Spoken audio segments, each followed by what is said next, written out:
Good morning and welcome to Brandenburg News Network. I am Donna Brandenburg, and it is, the 29th day of October 2024, and welcome to our show today. So 9 o'clock this morning, we have John Tater with Lawful Defense, and then after that, I've got a gal named Aubrey that's coming on, and I think it's going to be really interesting. She actually is a J6er and was, I believe she was shot at the border and has been working on the border security down there, which is also very interesting. So this is going to be an interesting show, as well as going after the Native American treaties and a pro se lawsuit that's been filed. It's really interesting to see all of the motion that's going on out there. The news, the fake news, none of it's telling the truth, right? It's all distraction and such. So we have to dig a little bit deeper to get to the truth. But in the meantime, I'm going to welcome in Mr. Tater, John Tater. How you doing? I'm doing great. Good. Awesome. What's happening in John world this morning? Oh, typical stuff. Stuff. We're almost flaky this morning. That's why I always tell everybody, if you go to BNN, I can always keep that one up. But Rumble's a little flaky. Oh, there we go. We've got Rumble back up here again. So interesting. So lots going on. So how was I was off those 2 days. I was off Friday and Monday, and I had a really interesting weekend. I was able to meet with 4 Trump-appointed ambassadors. One was to the Dominican Republic, and she was just lovely, Robin Bernstein, and then to Slovenia, Linda Blanchard, who worked directly with Melania Trump, and then Carlos Sands, who was the ambassador to Denmark. And it was really interesting. That I really got a lot of time to talk with them, and things that you wouldn't know that ambassadors are involved in, right? So that was kind of an interesting weekend, and just lots going on. It was kind of cool. So how about you? Oh, well, I'm actually building a greenhouse, and we got quite a bit of work done on it. Got about another day, I think, before it's finished. Okay, now that's really cool. Yeah. Yeah, that is really cool. So what's it look like? It's about a 16 by 12 by 16, so it's a big one. Relatively big for me, anyway. And I guess that's where I'm going to house the chickens during the winter time so they don't freeze to death. Well, that's a good idea. I'll put them in there. I want to see like pictures of that in your plans. That sounds like a great idea. Well, I'll shoot a picture of it when I can.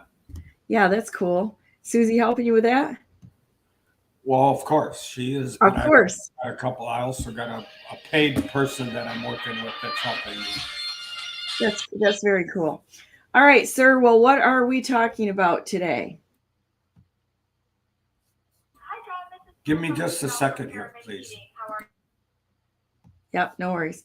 Okay, so this is what it is. Live broadcast. You never know what's going to happen, and guess what? We're here. We keep going, but we live our lives, and sometimes things like this happen. So I'm going to just wait till John comes back here because I know we're going to talk about immunity for judges. I have furnaces going in the house because the furnaces are old and the heat exchangers are cracked. So, that's not good. Technicians are coming over to put them in. So that was what that was all about. Well, I tell you, it's that time of the year where you just got to get those things. You have to keep up on those things.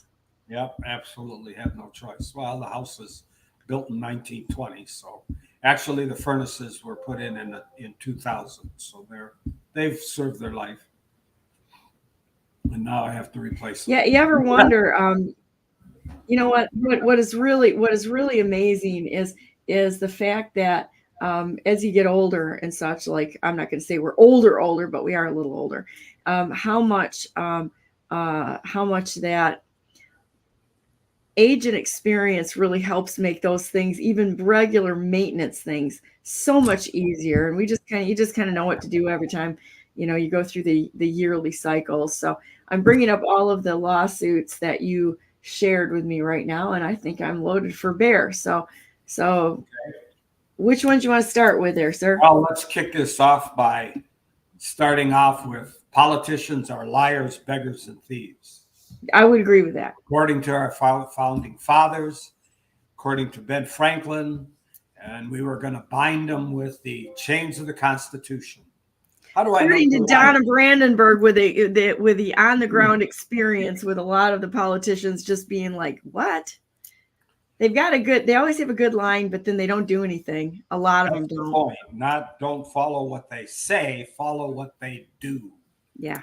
And too many people follow what they say. I mean, you listen to the crap on the radio now with Harris telling us how wonderful she is and how the border is secure and how the elections are secure. And then they're going to play games with us come election time saying, hey, we've been cyber attacked by foreign countries. Well, we know that back in 2000. We knew that back in 2016. We knew that way back when. So liars, there's the first word about liars. How she's going to cut taxes, supposedly. Why hasn't she done it already 3.5 years later? Why hasn't she cut the taxes? Why hasn't she removed the IRS? Why hasn't she done what she says she's going to do if we give her another 4 more years?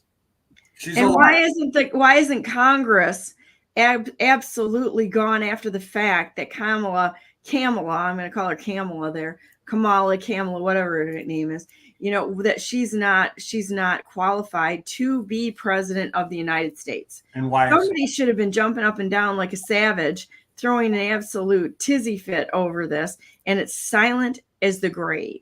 And why isn't she qualified? Because her parents were not American citizens. Very good. She's not a natural born citizen. Ding, ding, ding, ding. Very, very good. Yes. And we know. And what's the case? What is the case on that? Or where do you? Minor versus Happersett. Minor versus Happersett says what it is to be a natural born citizen, and she is not. And not only should the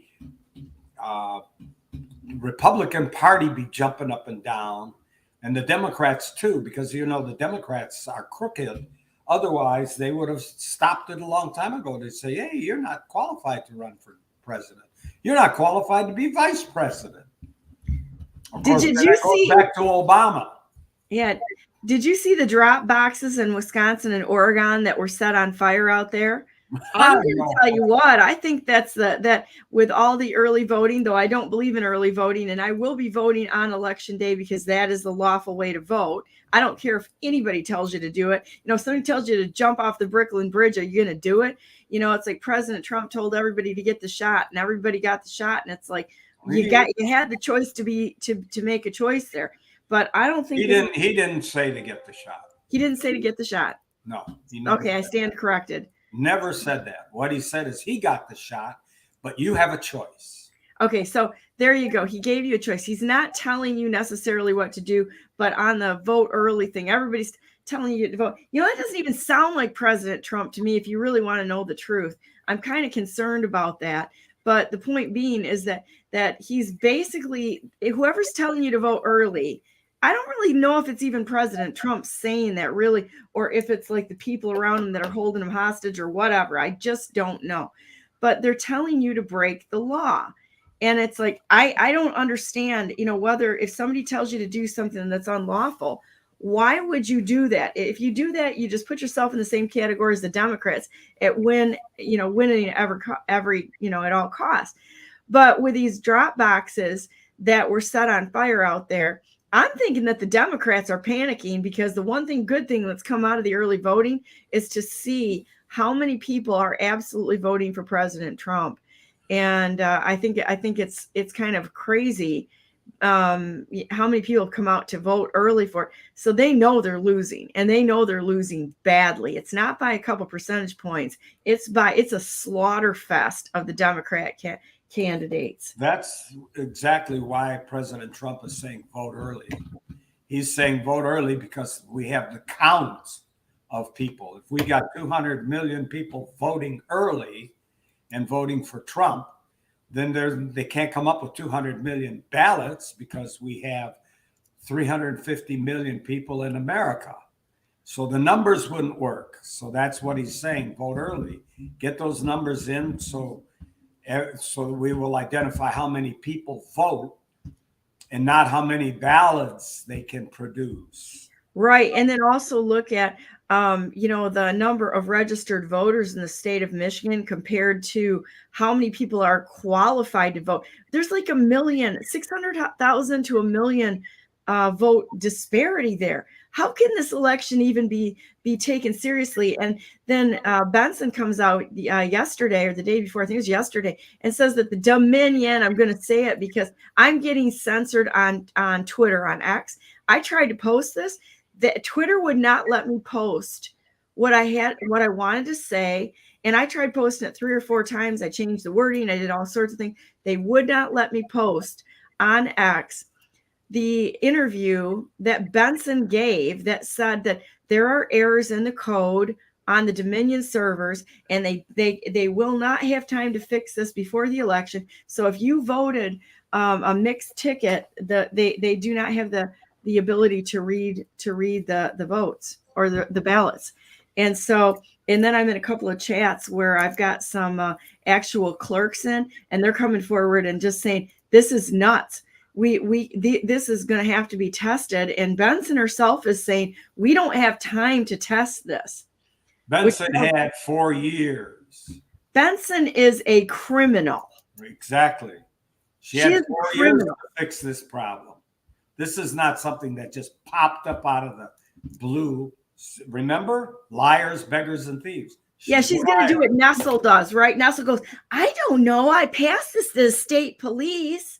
Let's get your little rah-rah sticks out there and watch a puke at a Michigan State game, sweetie, because, it's like, what a ridiculous response. Yep. Liars, liars, liars. Failure is the word. Maladministration and complete and utter failure. Yeah. All of them. And people aren't getting it. There's a lot of people that are getting it, but there are still people out there that are hoisting Harris signs. I'd be embarrassed to have a Harris sign on my lawn. You know what that says to me? What she is. When somebody puts a Harris sign up, the immediate thing I think of is, well, there's a stupid person. Somebody who can't, like, I hate to say that, but it's like that's my immediate response. It's like, well, there you go. There's somebody who has absolutely failed on the critical thinking scale of ridiculousness. That's right.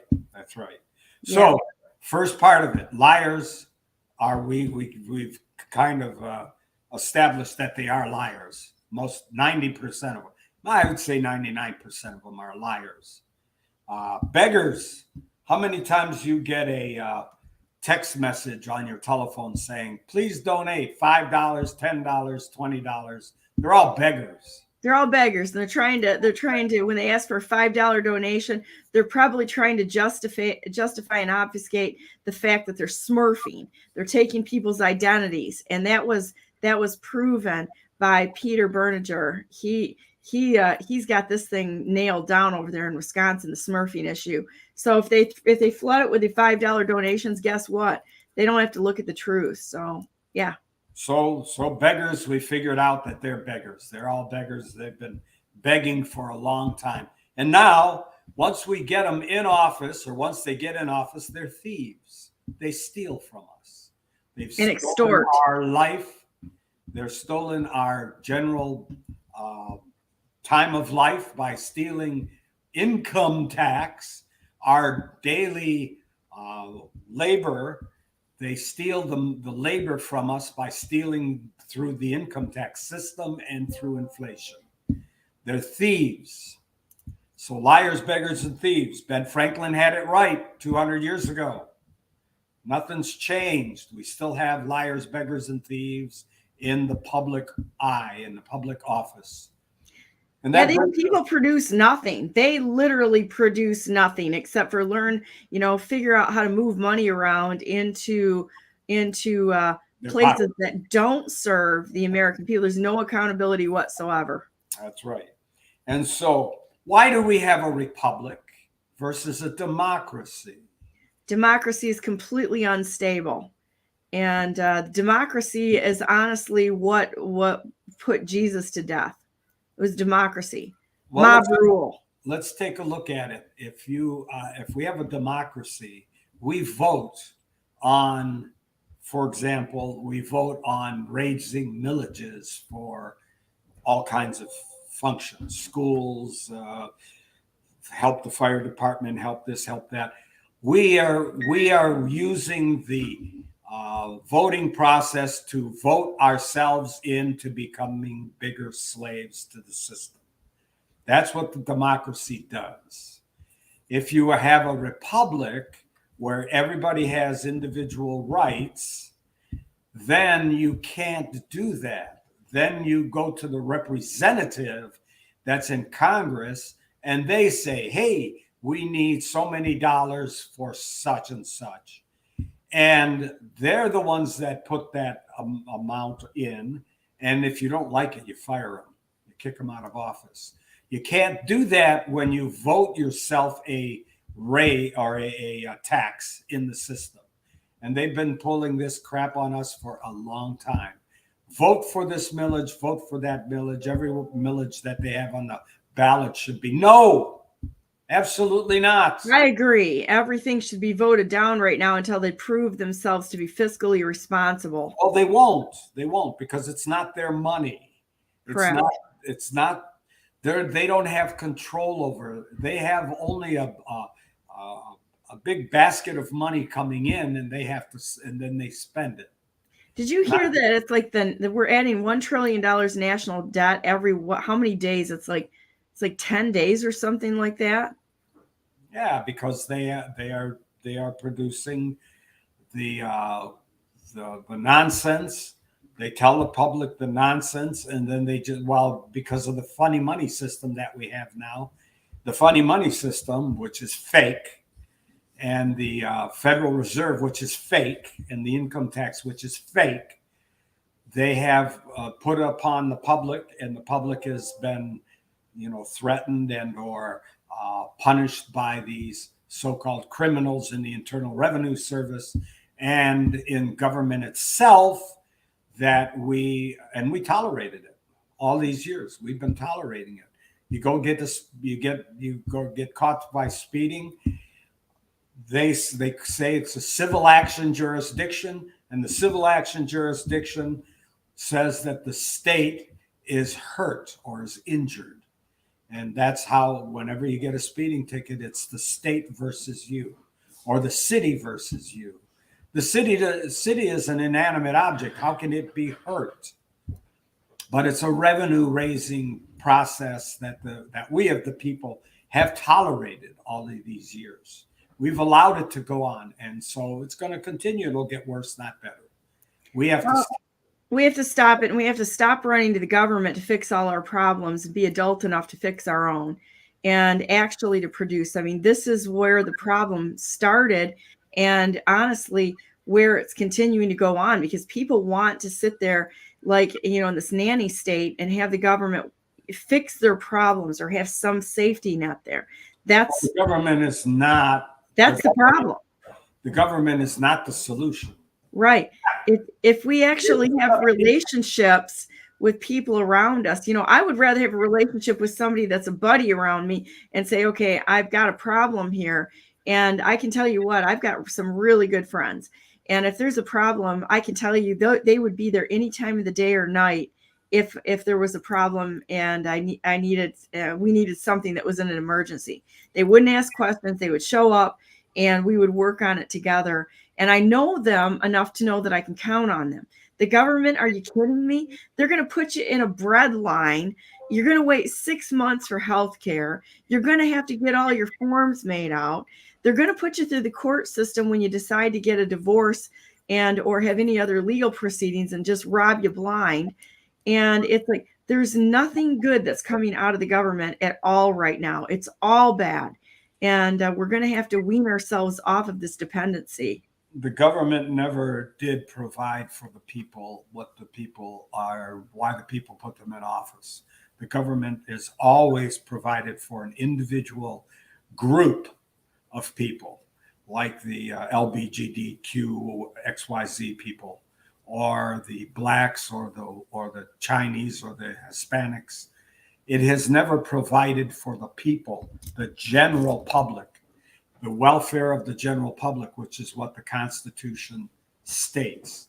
It doesn't say individual groups, because in a democracy, we have individual groups. We have the blacks versus the whites, and the Hispanics versus the whoever, and the Muslims versus the Catholics, and so on and so forth. In a democracy, we have groups. In a republic, we don't have groups. We have individual rights. My rights are the same as anybody else's rights out there. And that's why we have a republic. And that's why the founding fathers gave us a republic, is to give us all individual rights. So there are no group rights. So you can't use the group to vote in a specific law and or right or regulation for that particular group, because there are no groups in a republic.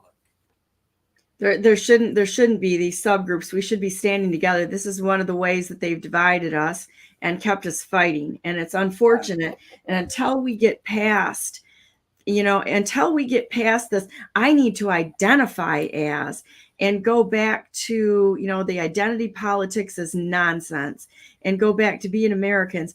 But, and I think that part of the problem is it's really all about the money. People are trying to figure out how to get money, more money, more money. It's this worship of the almighty dollar, instead of actually fixing the problem. It creates more problems as people fracture this nation more over money. It's all over money. It's not even over what necessarily people believe in. Sometimes it is, but generally it's a power grab and a money grab. And you go back to the Constitution, it's pretty clear. I got in a discussion about conversion theory or therapy on my channel the other day, and I got to thank Jeff Van Dorp for coming forward and challenge me on this, and taking the time to educate me on something that I was clearly didn't know what exactly what the real issue was there. And the real issue is parental rights. Anything that infringes on parental rights of children before they're 18 years old needs to be canned. And I will be having a discussion with people on this that have been pushing this, because it is absolutely unconstitutional, and it is an issue. We either go back to the law, or we become a party to the destruction of this nation. And so there you go. I stand with parental rights for children until 18 years old. And everybody needs to keep their nose in their own business. You got enough problems in your own life not to have to worry about, being being the person that steps inside of a family and decides that we know better for the family or the children than what the parents do. It's categorically wrong. It's individual rights, going back to individual rights versus group rights. And that's I don't want the state owning my kids. Do you? No, they have no authority to do right. That. It's all about authority. And that brings us to the next point. Okay. How does a public functionary, who's a public functionary?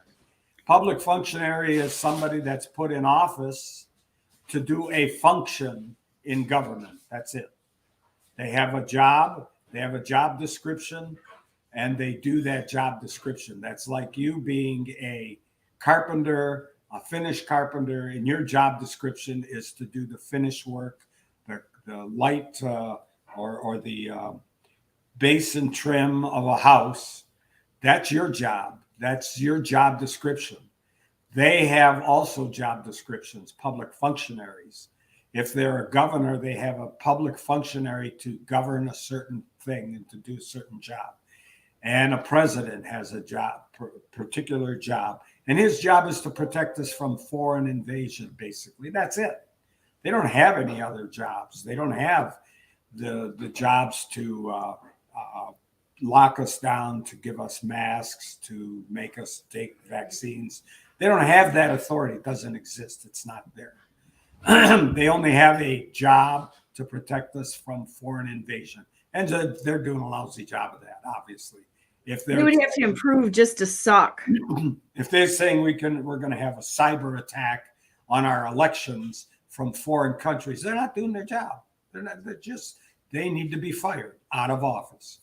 And so that brings us to, and probably charged with treason, most of them, because because there's an awful lot of crimes that have been committed that have been direct attacks against we the people. How do they get their job? What to do? How do they get their authority to do their duties?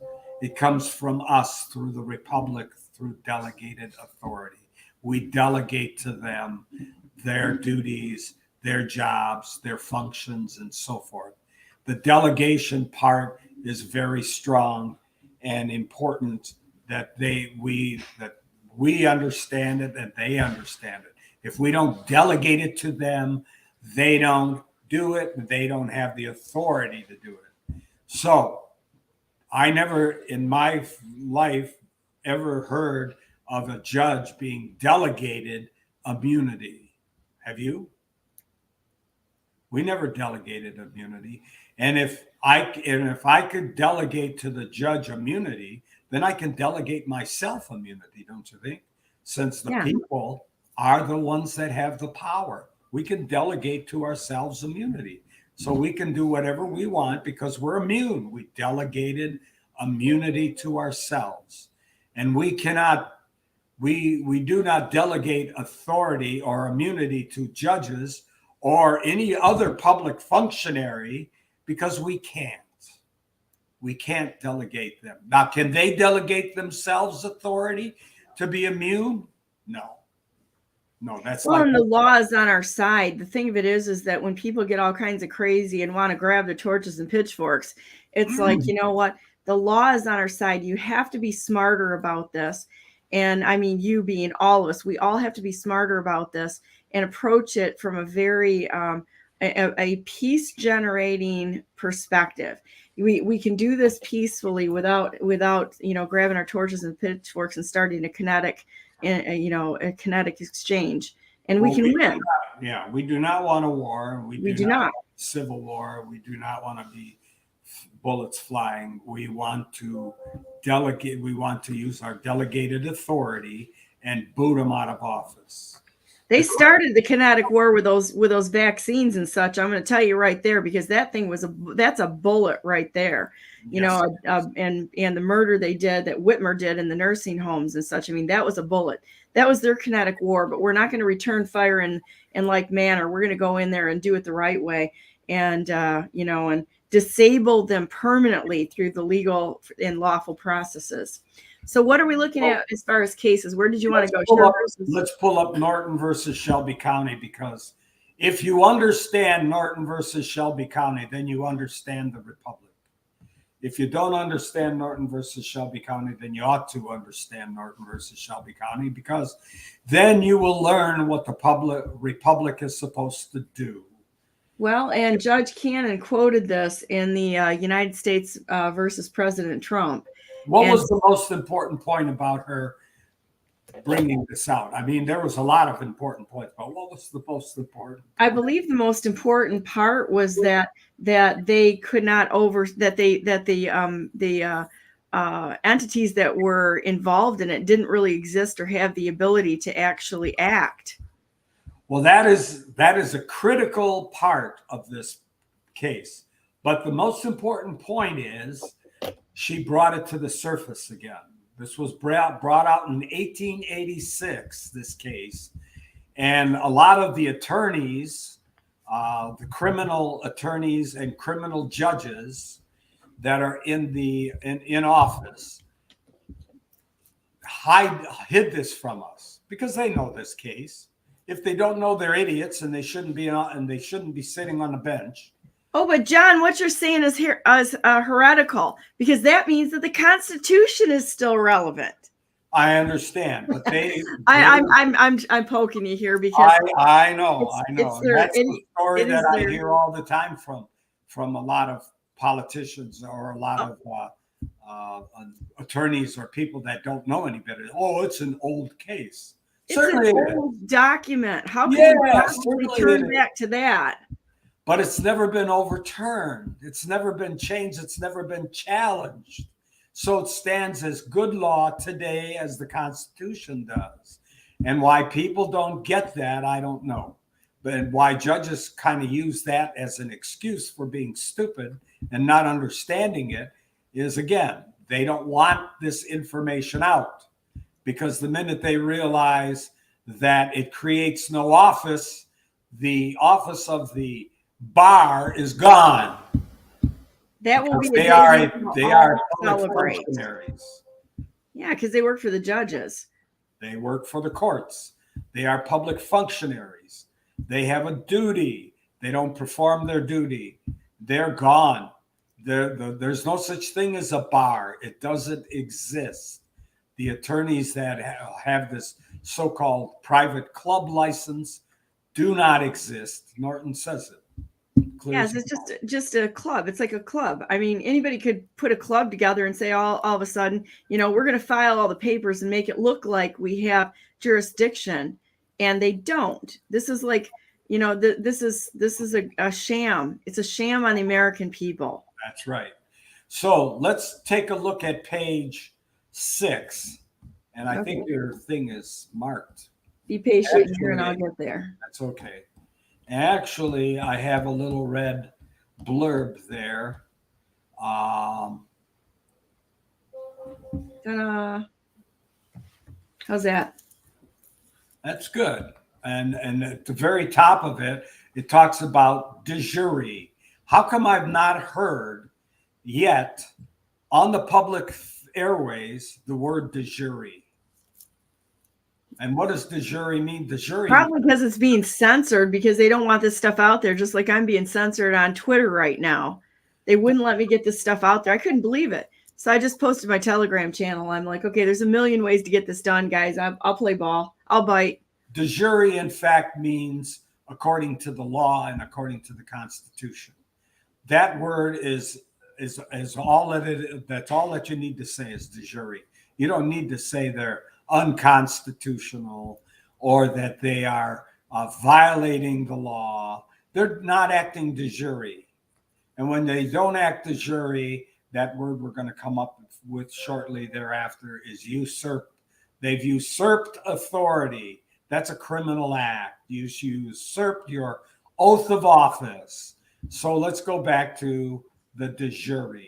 They've not said the word. I've not heard it anywhere on the airways, except maybe one or two people have said it, and it's only said it one time.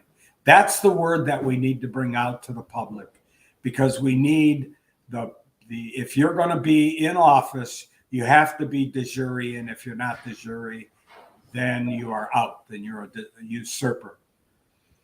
De facto means, as a matter of fact. They are put into, like Obama was put into office as a matter of fact. He wasn't de jure. He was put into office as a matter of fact. But if he would have acted de jure while in office, that would have been okay. We would have probably lived with it. But he didn't. He usurped authority never granted. So this is the way we have to be playing with the appropriate language, so we get that message across to these people, especially politicians that are begging for money. Are you going to be a de jure officer occupying that de jure office? And if they don't know what the word de jure means, then you know what? You need to step down. You need to learn the terminology of the republic, and then we'll talk about voting you into office. Right now, you are de facto, because you don't even know what your job is, or you don't have any idea what the republic is all about. So what's disturbing is hearing so many people say, well, the state tells me what to do. On a local level, they're all blaming the state. You know what? It's the craziest thing. I can't even believe it when I hear it. It's like, well, we get our orders from the state. Okay, well, now you just stop and listen for a second. Yeah. Is the state telling you anything? No, I wouldn't listen if they did. Well, wait a minute. The state's an inanimate object. How can it tell you anything? I don't hear the state telling me anything.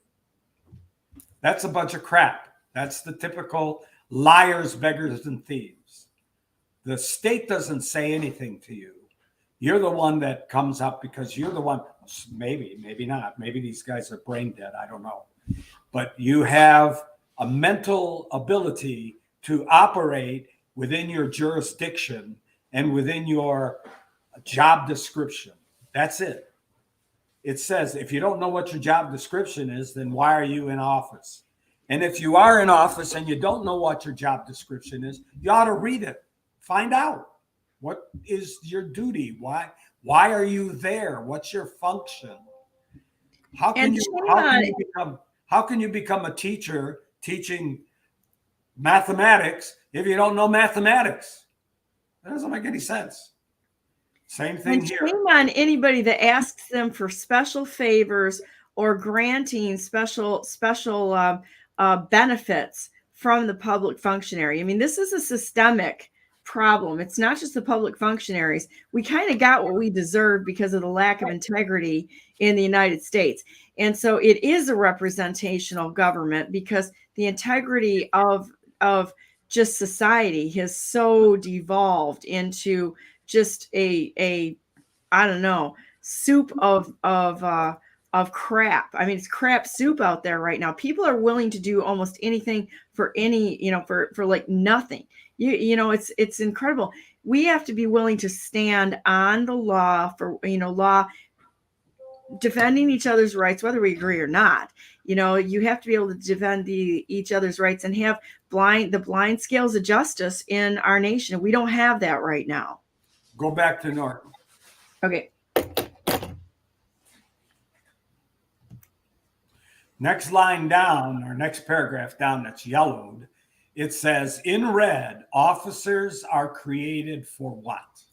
The benefit of the public. Of the public, exactly. They are not there for private parties. They're not there for private organizations such as the bar, such as any of the other private organizations that are out there. They're there for the purpose of the public. That's what their function is. And if they usurp authority and go beyond that, then they are usurpers and need to be brought to justice or kicked out of office. Very clear. There's no question. This is the Supreme Court talking. Now, if you don't understand this, then you go to Article 3 of the United States Constitution that says the Supreme Court is the supreme law of the land. The Supreme Court has ruled here. This is the supreme law of the land. Officers are created for the benefit of the public. Nothing else. Nothing else. Not for the benefit of themselves. Joe Biden, for the benefit of your $17 million that you stole from the public or from other countries, but for the public, Biden and Harris and all the other of you criminals that are out there. You're created for the benefit of us, nothing else. And they're very important ideas that we need to understand. I go back to Norton. It spells it out completely. But the idea of an officer implies the existence of an office. And here's where Judge Eileen Cannon ruled. Existence of an office. It would be misapplication of terms to call one an officer who holds no office. And a public office can exist only by force of law. That's not an office in the Republic. So it spells it out right there. If the office doesn't exist because it's not constitutional, then it exists by force. Like the bar exists by force, because you have to have a bar license in order to represent somebody in a court of law, which is a load of crap. Well, even the Michigan Constitution says you have the right to counsel, but it doesn't say a bar attorney. Exactly. So that's come up many times when I talk to people, and it's like, you don't have to have, if you go by the Constitution of Michigan, you don't have to hire a bar attorney. Counsel is not specific to that.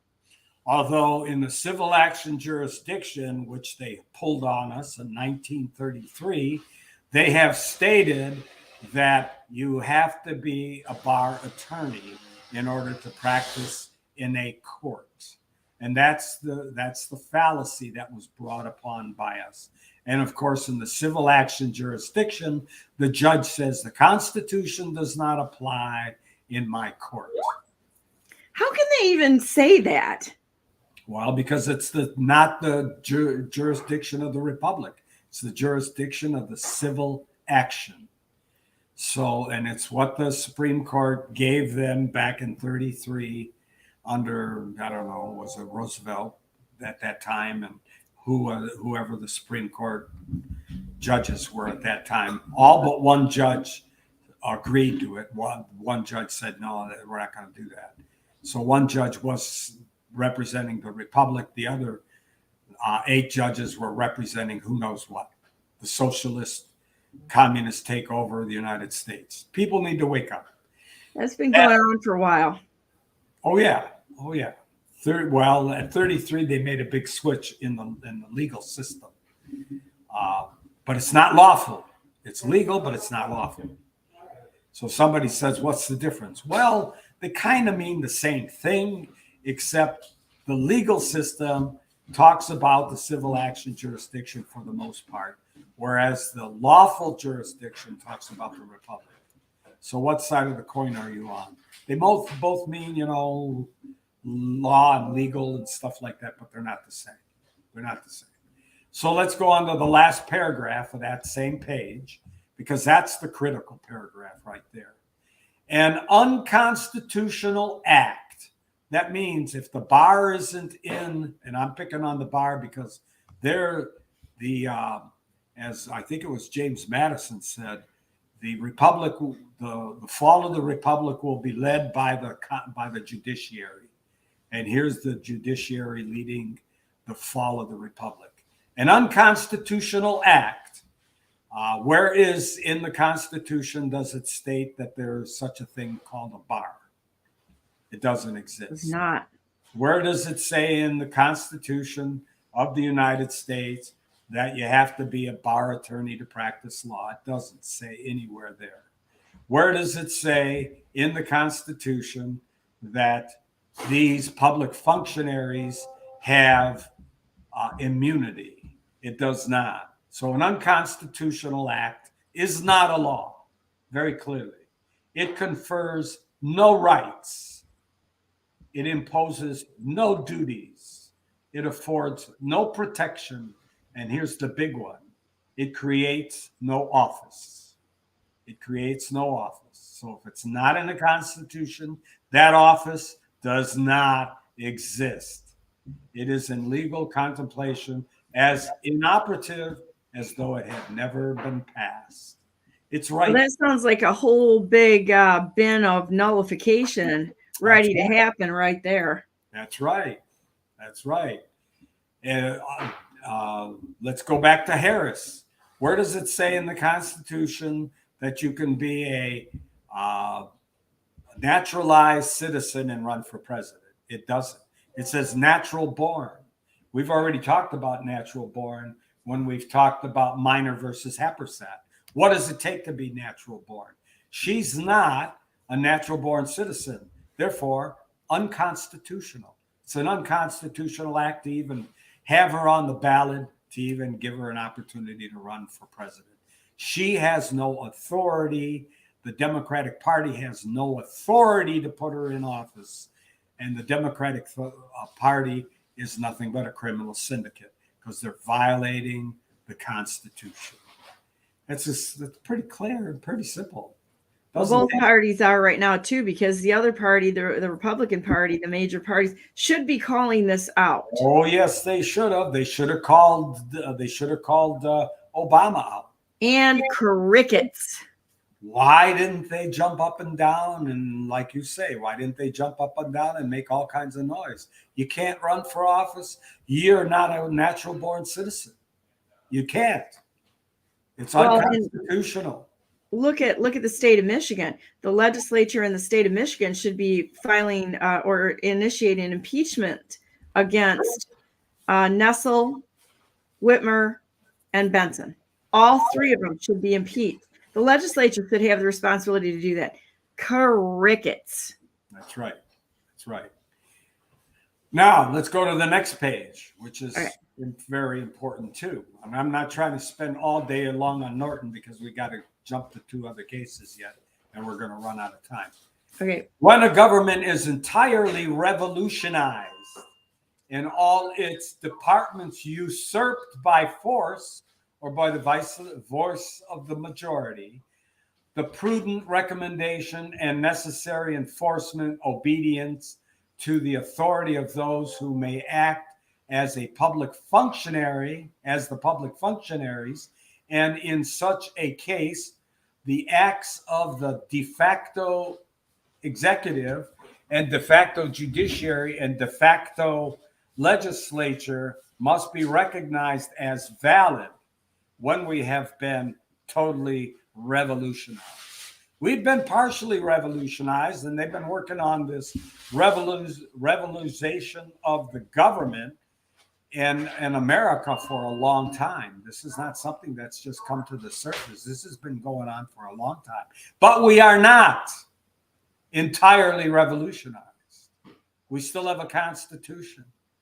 And in here it says, as long as the Constitution, and if you go down to the next paragraph, there can be no such court, and they're speaking of the courts at this point, while the Constitution has life and power, and that's underlined, life and power, and the Constitution has life and power, and therefore we haven't been totally revolutionized. They've been working on it, and I suspect if the Democrats, and I suspect if Hillary Clinton got in power, we would have had a war and we would have lost the Constitution because we'd have lost the war.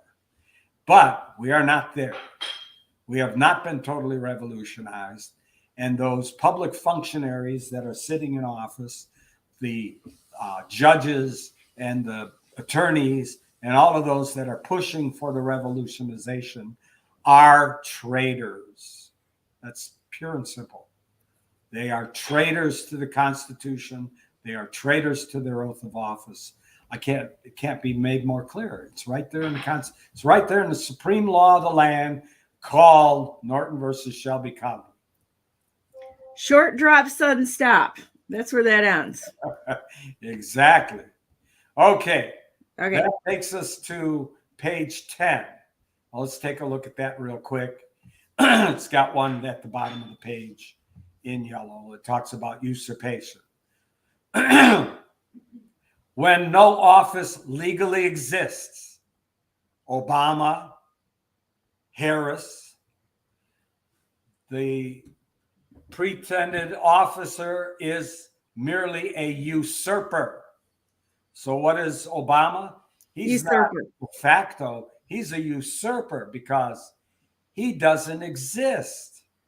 To those acts, no validity can be attached. So all of the people that he put in office during his time as a usurper, all of those people are out of office because everything he put out were acts of usurpation, and those acts are not valid. And such, in our judgment, was the position of the commissioners of Shelby County. This is what was going on in Shelby County when they tried to put a commission together to tax the people for the railroads. So this goes back to them, but this stands as law in our country at this time.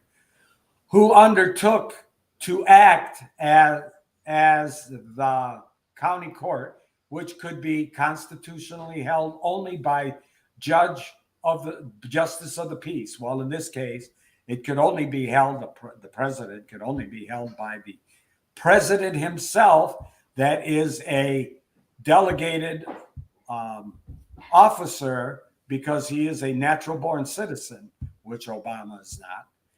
Their right to discharge the duties of justice, and we change this to the executive branch of the power, was never recognized by the justices. And his power should have never been recognized by the Democrats, by the Republicans, and by the people.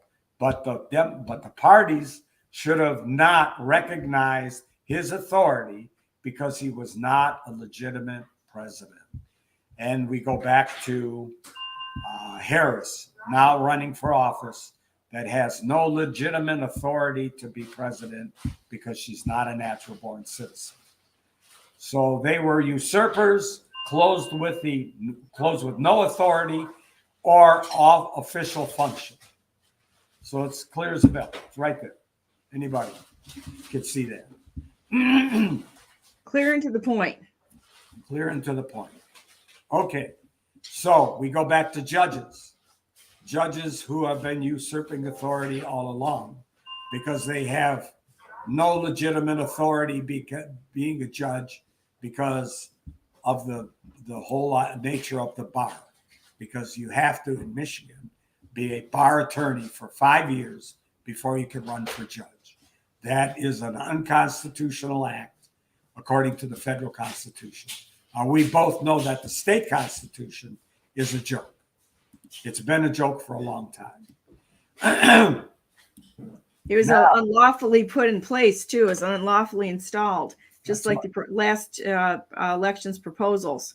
That's a joke, because I'll never believe that they got the signatures, the correct signatures. But, of course, we can't look at those because, the Board of Elections will absolutely not allow any scrutiny over what was done. They're like, oh, it's done. Matter's over. Closed.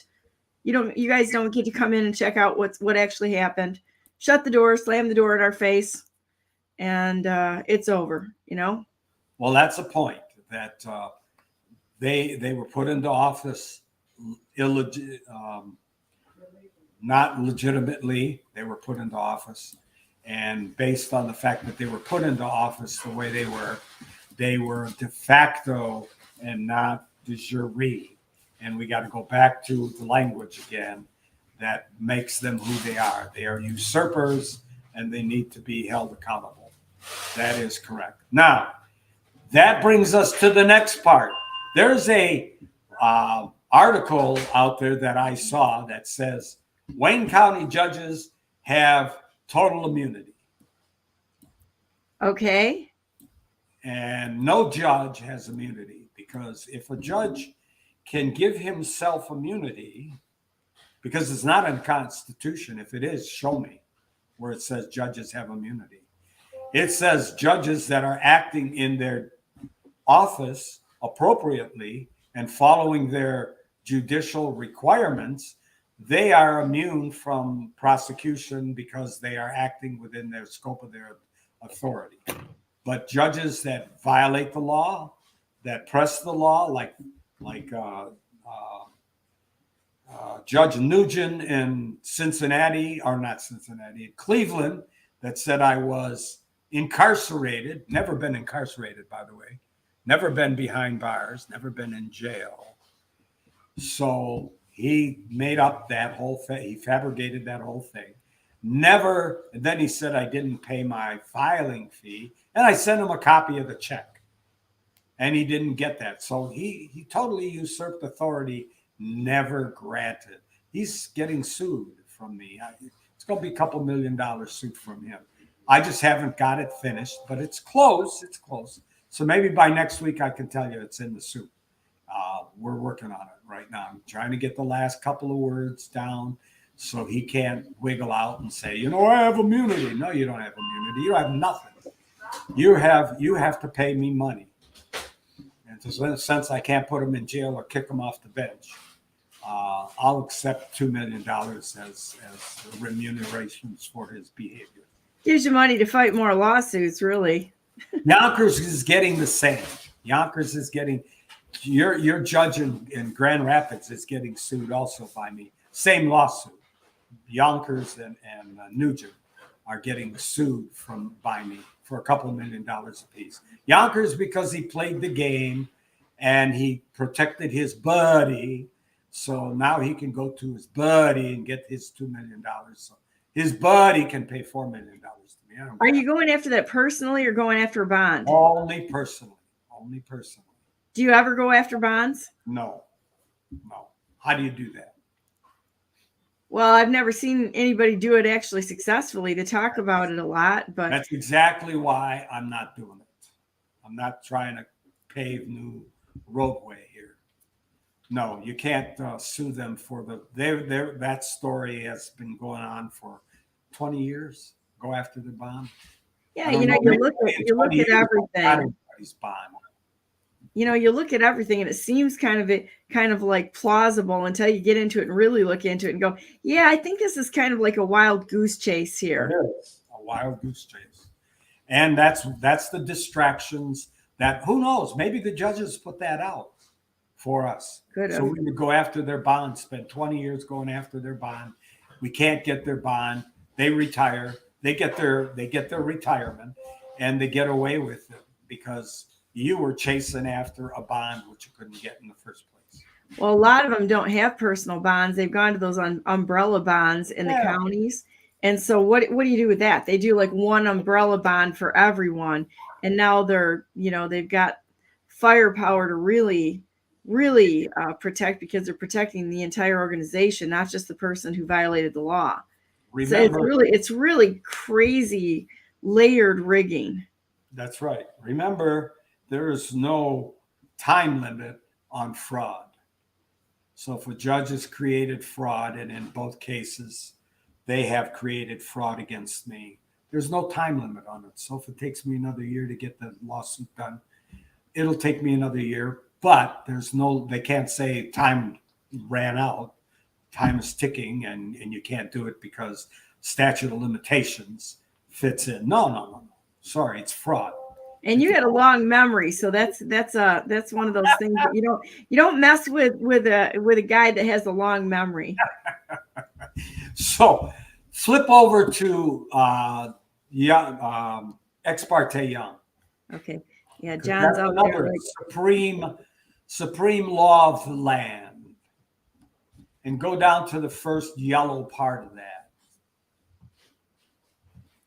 An attempt. Oh, you got to get it up. You're ahead of me there, John. I'm slower than you. Okay. What am I going down to? The first yellow. There you go. An attempt of a state officer to enforce an unconstitutional statute is a proceeding without authority of.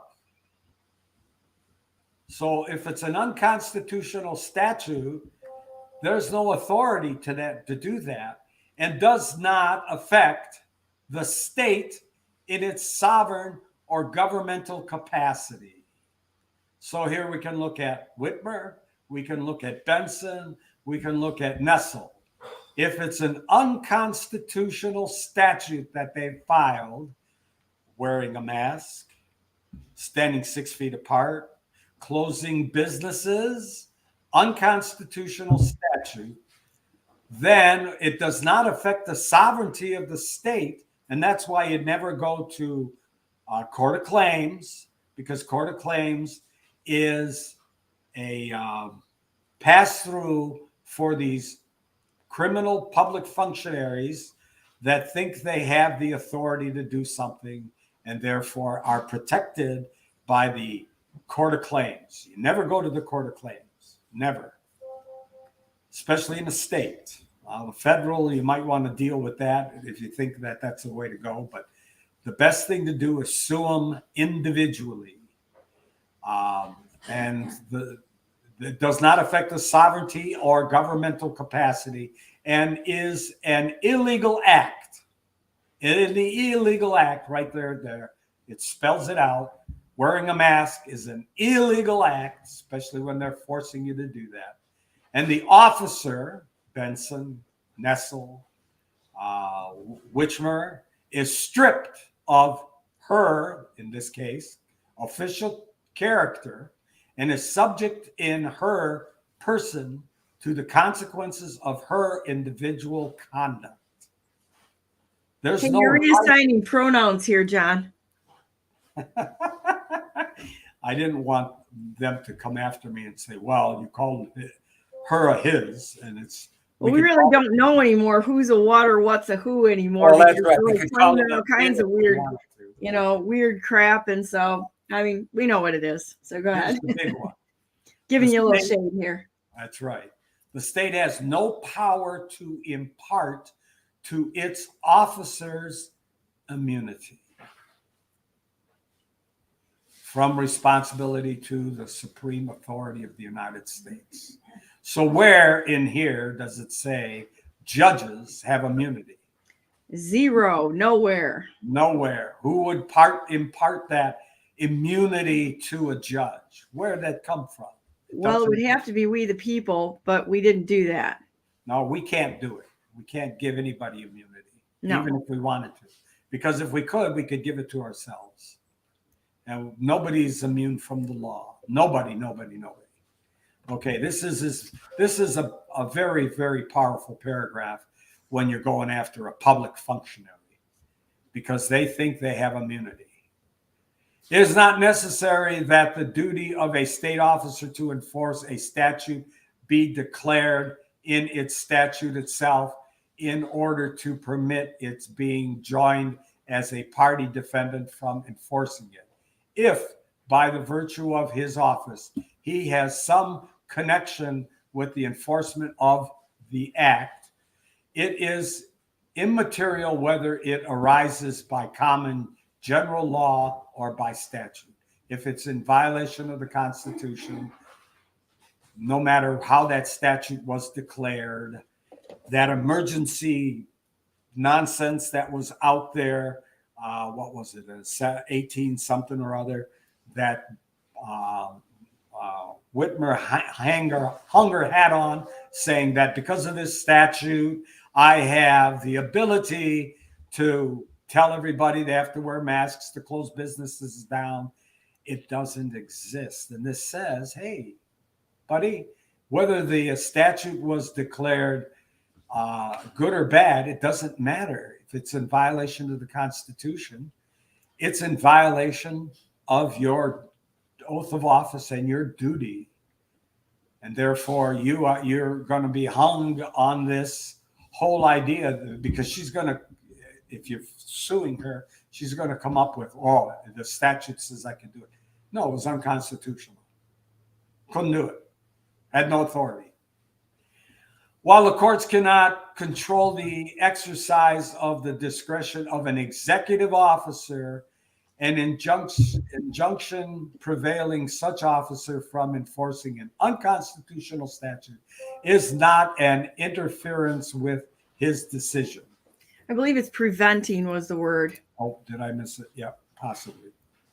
I'm getting all excited here. We're running out of time, and we are out of time. But we have to bring this, we have to come back and pick this up next week, because we want to go over Sure versus Rhodes too, and talk about immunity and where these public functionaries and this lie by the news media that judges have immunity. We need to beat that to death. So people want to sue a judge, please go right ahead. It's a good idea. They probably need it, and they don't have immunity to stop you from suing them. And here's two court cases, Norton and Ex parte Young, that spell it out. And we're going to get into Sure versus Rhodes and maybe a couple others in the process next week. We can jump over there if you want. We've got a little bit more time. Well, problem is I don't have too much time. You don't have the time today. No. Okay. Well, so it's so interesting. It's so important to know the law and know it, because you can, in fact, if we know the law, then it takes some of the fear away from actually acting and actually holding them accountable. Because they spend a lot of time threatening and coercing people and trying to shut them down. It's one of their tactics. When I was a young officer, a captain or so, working in the reserves, I was approached by a general. And the general told me, I zip my pants up the same way you do.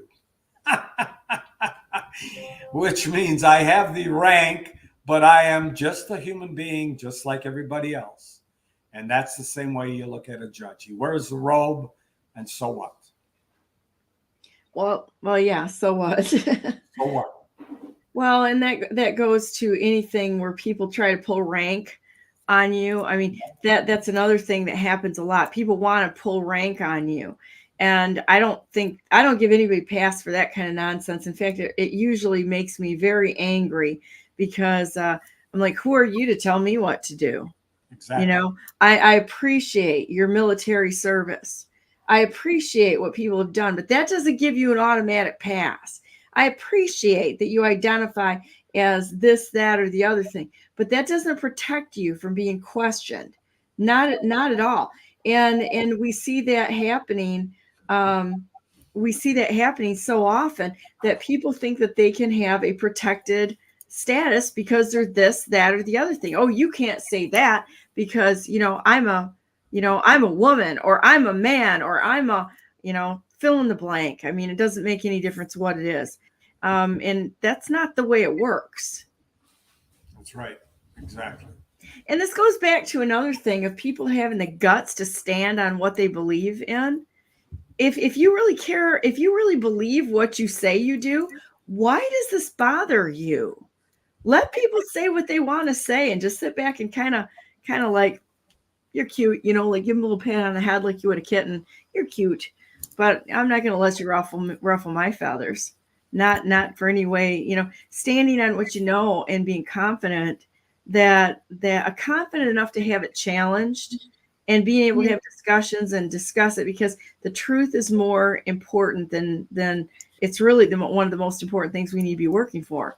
So somebody may come to us with something that we need to change our position on because there was more information than what we had. That's okay. Doesn't mean that you're stupid. Doesn't mean anything like that. It just means that you just didn't know until that time.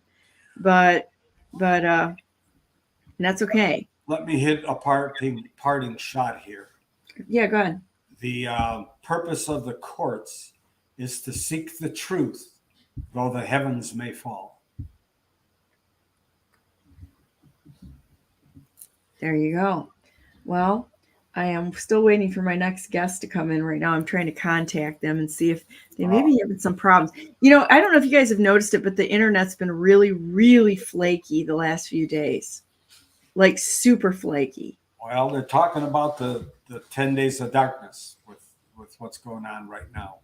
And they're not saying that we're going to lose the sunshine or anything like that, but that we may lose the internet, or that we may have problems with the internet or our telephones or whatever during this next 10 days toward the election. And that's a possibility. So people that are not prepared for that are going to be shocked and scared and frightened and not going to have any idea what's going on. Those that have their Harris signs out probably don't know what's going on. They're the ones that are going to be the shocked and frightened people. But those that are paying attention, those that are listening to the appropriate broadcasts and the appropriate information will be prepared. And, it'll be just another day gone by. Nothing different, nothing challenging. Well, and it's amazing because when I was at the ambassadors event and after that, I had no connectivity. I could not post. I couldn't even get calls through, and it didn't make any sense. Tried Wi-Fi, tried the Wi-Fi at the hotel where we were, tried normal cell signal, and it wasn't just myself. It was crazy, but we had no connectivity. So it was nonsense. Well, I really appreciate you being on, John, and I appreciate your wisdom. It's so gracious of you to share your knowledge with everybody.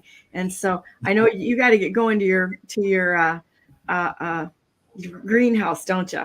No, it's not greenhouse. It's not greenhouse day. No, not today. I'm actually going for a massage. Oh, well, hey, now that sounds like the best idea yet, doesn't it? That's right. I missed the last 2 weeks, so this one I don't want to miss. Yeah, that can be really helpful in making everything in life go better. So, well, I'm going to say thank you, and I'm going to run to my next segment because we have Chris is backstage right now, Frank. So I'm going to bring Frank on in just a minute, and we're going to move to new topics of interest, such as remember that we're going to be on Wednesday Zoom. So if you want more information or you want to join us, please either call me at 734-968-4715 or look us up at themagnificentrepublic.com. It'll give you how to get into our Zoom, and you can come and join us and see what's going on. That sounds Wednesday night, 7 to 9. That sounds great. All right, John, thanks so much. And I'm going to take a quick break and we'll be back with the second hour of Brandenburg News Network. All right.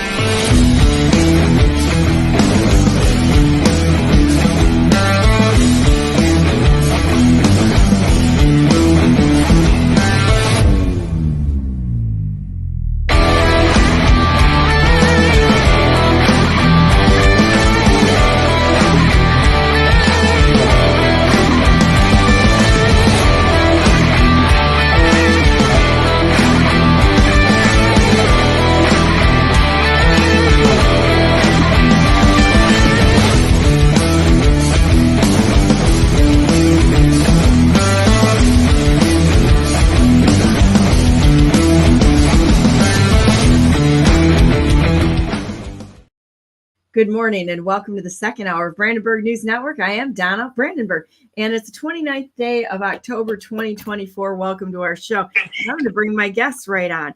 We've got Chris at the airport, Frank, and Aubrey. How are you? I'm doing fine. How are you? Doing just great. Are you guys having any connectivity problem this morning with the internet or phones? A little bit. That's what I was having, and that's why I was trying to get on, and it kept kicking me. So I was like, ugh.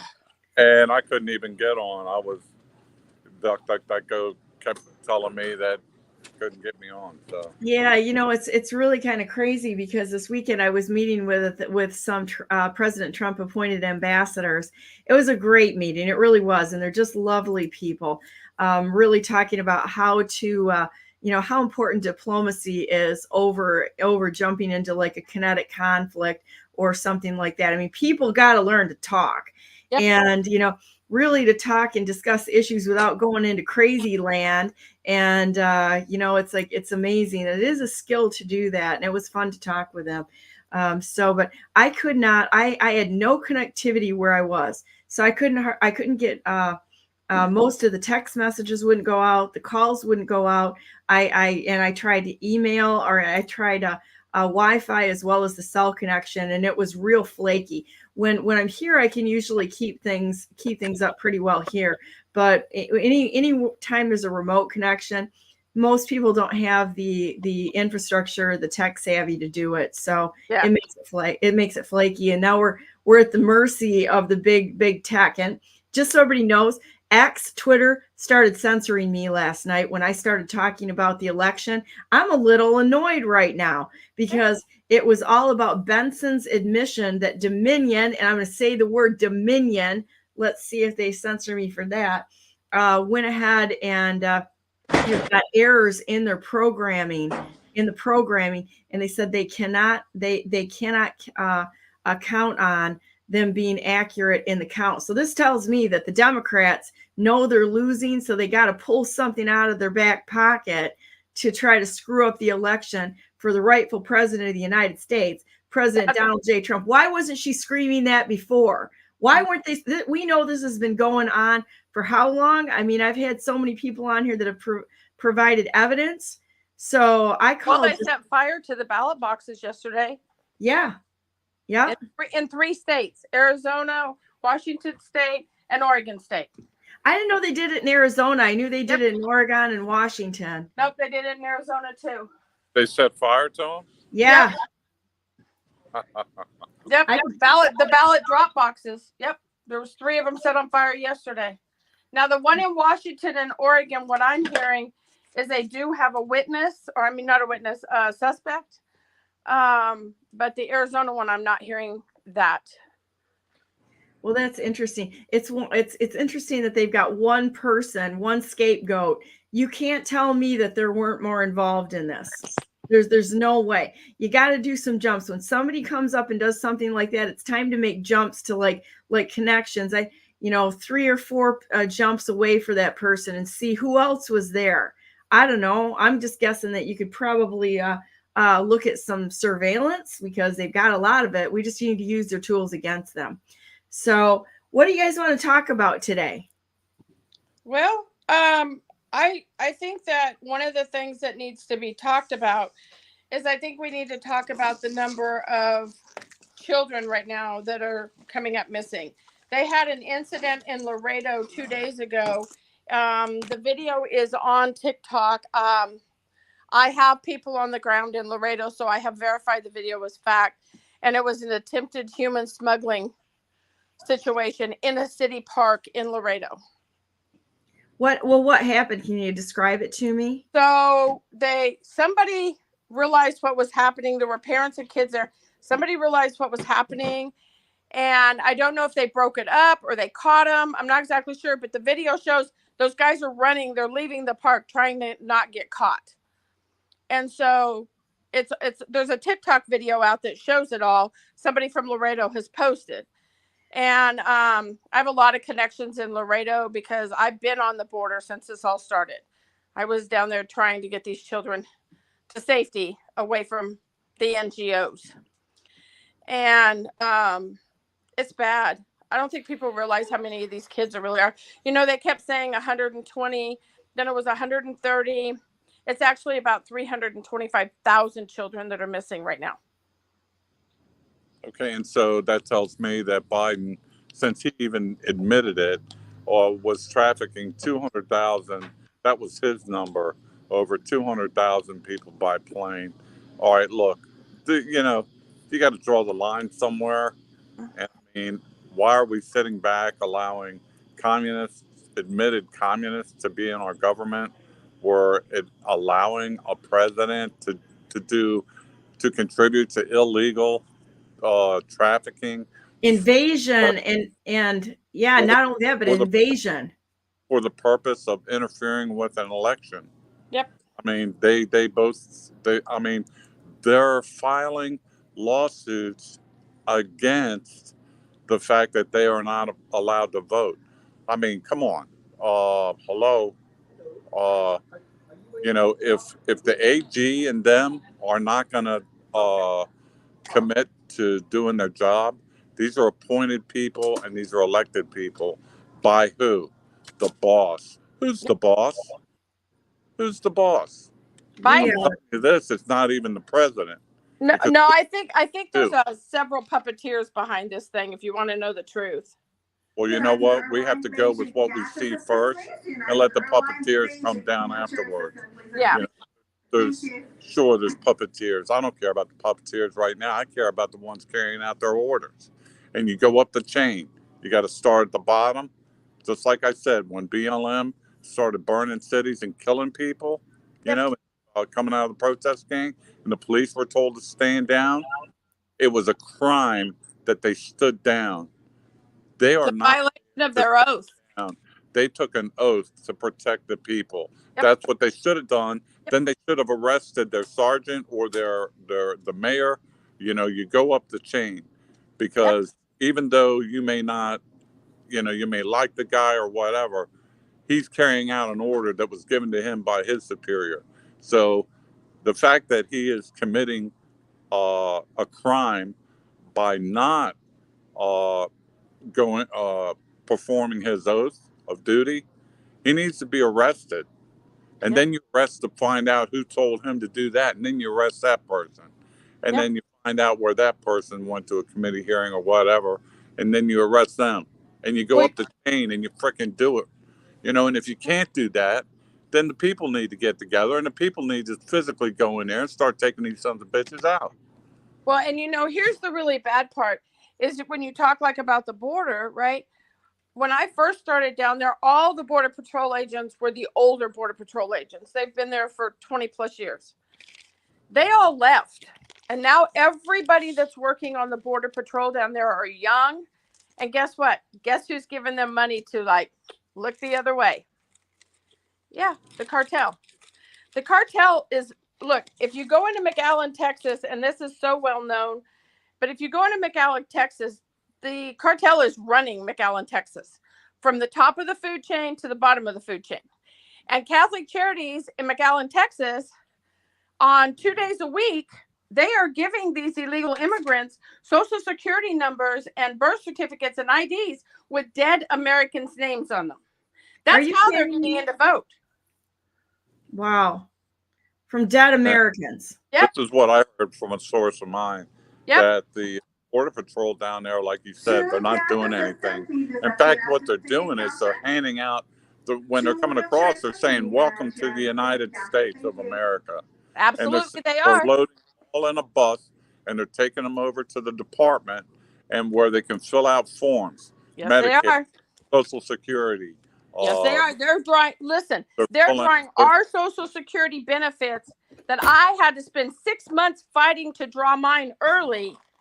They're getting it like snap. Yeah, and then we don't get shit for drawing it early either. No, like I'm not getting hardly anything for drawing it early, but I haven't been working, so I had to do something. I had to draw mine early too. I understand. Yeah, and they're getting it for nothing, and they ain't put a dime in it. I've been blood, sweating, and tearing working my hiney off since I was 15. How is it that I have to fight to get my own money back? Yeah. I don't understand. Just like an insurance company, no different. You know, if you get in an accident, it's not your fault. They barely even cover you now. They you know, getting money out of them is impossible. It's the government. There's a lot of evidence that that the Social Security is going to Ukrainian refugees under their wording, which is a bunch of bull crap right there, with the amount of money that they've laundered into Ukraine, but they're using Social Security here to fund the refugees, which are, you know, illegal aliens that they've tracked in, to bleed out the American people. That's what they're trying to do. Yep. They're trying to impoverish us, just to you know, starve us out, to take the natural resources away from us, and totally disable us. That's their goal right there. Well, I agree. I have to say that I believe and I predict that the next big storm or event that happens is going to hit Arkansas. Why do I say that? Because there is a huge amount of lithium under the ground in Arkansas that they have found. And just like North Carolina, they are going to attempt to take it. Just like they're trying to land grab in North Carolina. Oh, and by the way, now that Red Cross is leaving North Carolina people, West Virginia people, CPS is coming in and wanting to take their kids because they don't have a home. Yeah. Yeah, this is such a mess. Well, excuse. Anything that happens, I mean, I know that the Supreme Court just came out and said election day is election day, and that's when we're supposed to get our stuff, right? That's when everything is set in stone, it's done, right? I'm just not convinced that that's going to happen, A. And B, if it does, y'all better hold on to your socks, because there's some things going to come down quick. Well, they've got the cartels out there in all 50 states. You know, the presence of the cartels is out there, and they're just kind of sitting there. And they're well funded and as well as well armed, from what I understand. Can you hear me? I can. Can you hear me? Okay, I can hear you now. Sorry. Yeah, the cartels are in every state. And right now in Texas, we've got the Venezuelan gangs in 3 cities: Austin, San Marcos, San Antonio, Houston, and this morning I heard possibly Dallas. So, aren't they Democrat-run cities? Huh? Are they Democrat-run cities? I know Austin is. Austin is, Houston is, Dallas is Tarrant County. It's Democrats. 50-50. It's a great, but yeah. San Marcos is not. It's a college town. It is not. So I don't know. So what else are you seeing on the border? I mean, this whole crisis with kids. I heard that you were also a J6er, correct? I am a J6er, yes. And ma'am. were you shot at down on the border? Twice. Okay, let's talk about that. These people are serious when it comes to taking people out that are for real. So you've been shot at, and also you've had the part of the Fed surrection in J6. 2.5 years to get the feds off me. I didn't do anything, and I didn't go to the Capitol grounds because I found out on January 5th we were in trouble. I was part of the group that confronted Ray Epps. I saw 3 busloads of Antifa get bussed into the Capitol on January 5th. I knew we were in trouble.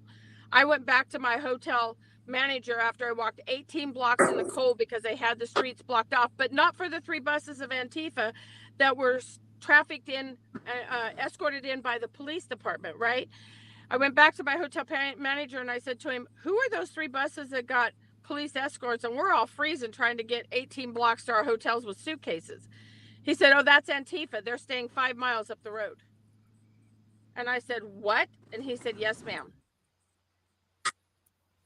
Wow. And I hope she comes back again. This has been a little flaky. Anytime you say the truth, you know, we're going to have our feeds compromised to some degree, because this is the way that they play the game here. But we already got it. Let's see if she comes back on. Are you there? No, we'll have to see if she comes back on. She said she was having problems with the signal, and I'm going to tell you what, we've had flakiness all over the United States. I should pull up the down detector and see what's going on here. What's your thought on this whole thing, Chris? Well, even though, you know, what she's saying is, listen, these people are coming from out of country. I can tell you that. Because I just transported 2 people from the airport that told me they were just coming back from, I get these stories all the time. Oh, we're just coming back from Rome, Italy. We've been there for 3 years. We have a house there. And of course we have a house here in Sarasota because we love these people so much. I'm like, people say they love the climate. People don't come down here for the people. People come down here for the weather. So that's a red flag. So my ears go up. I keep listening. And then they start talking to each other, these 2 women in the back seat, and they're talking in German. They're not talking in Italian. I thought, Wow. Yeah, it's or, crazy. there we go again. Yeah. And so let's look at talking. down detector, and I'll show you what's up and down right now. We've got AT&T's having a problem. So is Verizon, T-Mobile. Look at how all of them had an uptick today. Yep. And there's an uptick going on right now with all of the carriers. Yep. Okay. DuckDuckGo. Look at the similarities of the attacks. So AT&T, T-Mobile. You've got an up and you've got a down. Yep. You've got an up and you've got a down. There's a pattern here. And so it's not one thing or another. DuckDuckGo, fantasy football, same pattern. You've got Xfinity and Reddit have got a spike in the same spot there. So when you, this is a Democrat. What's that? The enemy that's within attacking us. Listen, we have 2 parts. This is going to. Yep. Okay. And Chris just froze. he just froze. He just froze. Try it again, Chris. This is, and it's a collaboration of what we've got a situation in this country where we've got Americans and we got communists. It's not about Republicans and Democrats anymore. No, we got Americans and we got commies. I really think it's important for Melissa to jump in here. Hi, Melissa. Good morning. And you're muted yet. Got it. Yeah, there you go. You brought up the airline probably a month or so ago that was trafficking children on the planes. They're actually sending it's a sham relocation of children. They're sending children back to their countries of origin on planes. But you guys want to know what's going on here? They're sending them back on the planes that traffic live, that they're doing live organ transplant, and the kids never make it back. We're literally feeding these kids into the meat grinder, and they never end up where they say that they're going. It is so horrific, the crimes that our country is committing right now. Mm-hmm. Not just against the Americans, but against crimes against humanity. Yeah, and so that company was CSI Aviation, or is CSI Aviation, and they have contracts with several other companies. And I'll tell you, this morning I found something out, and I'm going to have to say that I'm a little concerned about the big guys' advisors, because guess where somebody is having a rally this week? Where's that? CSI Aviation. Oh, are you kidding? No, I've been trying to get it up. There's several of us that feel like this may be another unaliving attempt, because look at all those connections like you're pulling in right there. CSI Aviation is tied to Domenici and Bush and George Bush. And so all those that we've seen, you know, all the way back to Katrina, 9/11, all that. So we have some concerns, and I've been trying to get that up, that, you know, you see that the UN's involved in that. You see the department, what was that? The Department of Defense. And, you know, we know in the General Service, the GSA. And so there was just a whistleblower that came out yesterday. And I don't know if y'all covered this yet, but a whistleblower that works for the GSA and contracts came out and said that, yeah, you know, the GSA is funding the transportation of these children. And potentially even housing them in GSA facilities. That has not been confirmed. But that was just out yesterday. In fact, Christina sent it to me. So I'm quite concerned about him going to this specific event. I mean, my article's been up since January, and it has all the ties to CSI Aviation on there. I mean, Biden reactivated. This was an Obama era contract with CSI Aviation, and now we're holding a political rally there in the most corrupt, cartel infiltrated state in the union. Somebody's got a background noise there. If you can mute yourself, that'd be great for just a second.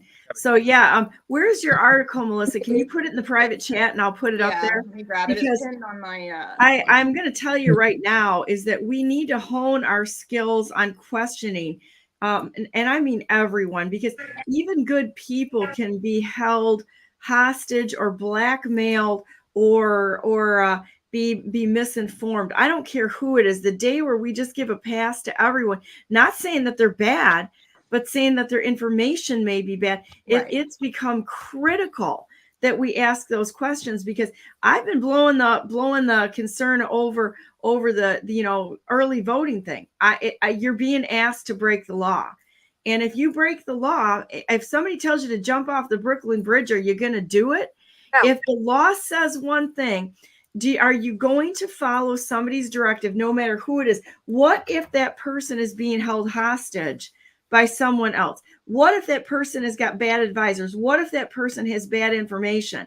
What if there's more? What if the mainstream media has jumped in front of this person and they can't even get their message out? Like the censorship that's going on this morning and also this weekend. What if all those things are in play? We don't know. But if you go ahead and you know the law and you know a standard, you can protect not only yourself, but sound the alarm and not be a captured asset or a village idiot that's just doing what you're told.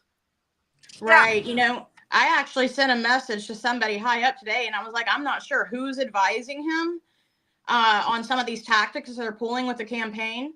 But either, you know, some of these individuals, they're either out of touch with the people themselves, they're ignorant, or blatantly not on their side, on his side, and they're, you know, infiltrators within. And look, let's talk about the infiltrators within.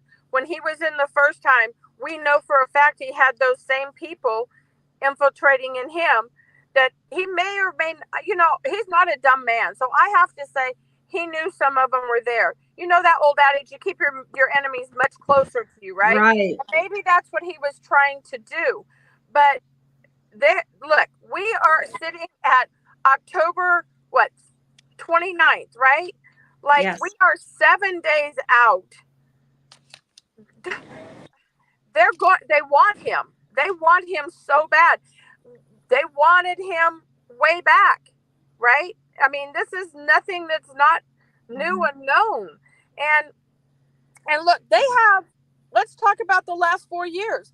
They have made cash money for their own pocket. They've lined their own pockets with money on the backs of these illegals and these children. These children are not just being sex trafficked.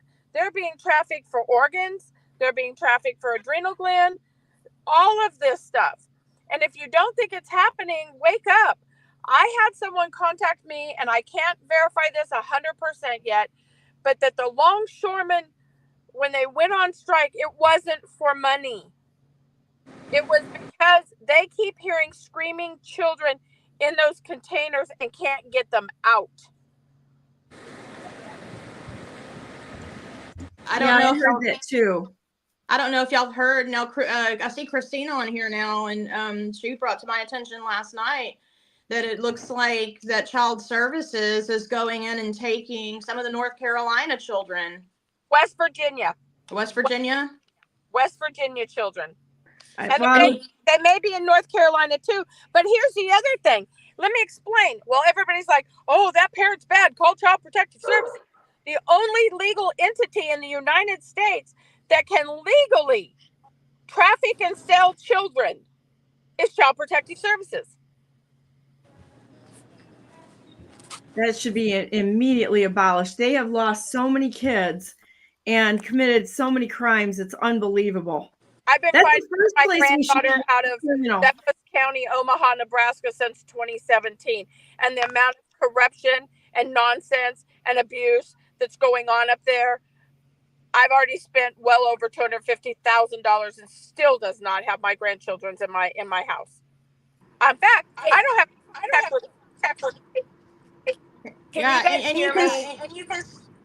And you can see how the government and FEMA and their failures, like pulling out Red Cross, have opened the gateway for Child Services to get in there. I mean, so what we're seeing happening here in our own country is what people have been screaming about for years, like we saw in Haiti. All these other disasters in the world, they, somehow months later, where are the children?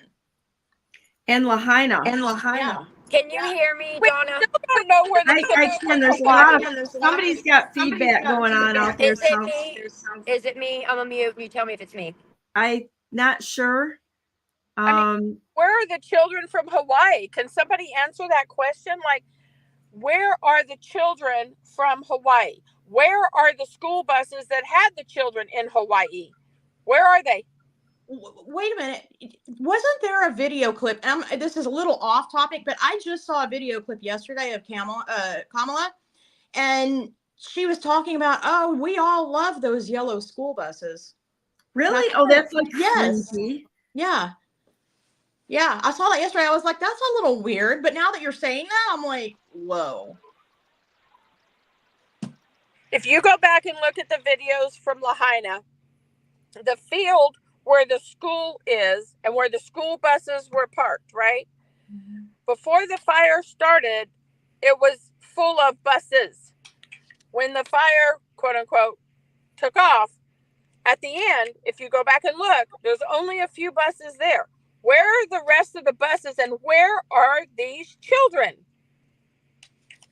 Again, nobody knows. Or if they know, nobody's talking. And amazingly, Oprah Winfrey and some of the other Bill Gates and some of these other ones, right? They're up buying land in Lahaina for pennies on the dollar. That was the plan all along. The land was purchased prior. Oprah's owned that land for a while. But what she did, I believe in the months upcoming to Lahaina, was purchase, I think it was either 70 or 700 more acres to add on to her land. But you see that in a lot of places where these supposedly natural disasters are happening. Lahaina was just a taste of what they plan to do. And now we've seen it in the Panhandle. And while, the Panhandle was a direct energy weapon, and we have proven that, you can look at Hurricane Helene as just a different facet of it. They're still doing the same plan as far as a direct assault on the American people and American lives, not having any compassion for that, so that they can go after what they see in their ideology, which is essentially the lithium for the climate control. It's all the same plan. It's just different mechanisms now. And we'll see that going into the future. Well, I tell you, there was back in, I think it was 2008 or 2009, Oprah Winfrey and Michael Dell, and I think it was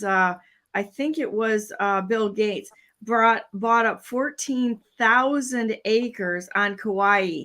And I went and visited Hawaii at that time, and I spent 10 whole hours on the island because they really turned it into a non-functional place at the time, and it was kind of horrible. I mean, literally landed, said, we're not doing this, because everything was kind of closed, and I think that there's been some improvement since then, but it honestly, you watch them buying up the islands and such. I mean, look at how many people buy up islands or remote places where they have control of the areas.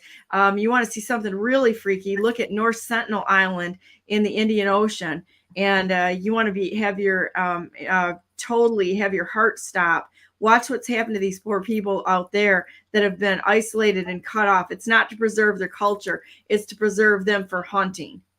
Well, so if you remember, after Lahaina, there was a couple of the restaurant bar owners in Lahaina that came out and said they had been approached by the federal government, Oprah Winfrey, and a couple of other people they named. I don't remember who all they said, to buy their property. And that had been going on, they said, for a couple of years, and they kept saying, no, they're not going to do it. And then, boom, Lahaina catches on fire. Well, the same thing happened in the Panhandle. Before these people could even have a second thought, you had people buying up their property for 3 times the value. And it was people from, not in this country. I think the one guy that me and Sean identified was a land broker from Dubai. So it's our property, as far as what the American people and the government own, as far as the United States property wise, is dwindling by the year. And if we continue to go on in the manner that we are, within the next 20 years, we won't have anything left. Our property, our businesses will all be owned by foreign governments, and that's how they want it. There was a broker that cut a deal by Lackland Air Force Base, San Antonio, for 125 acres of property right next to Lackland that was brokered through a broker for a Chinese officer, lieutenant, captain, colonel, something like that.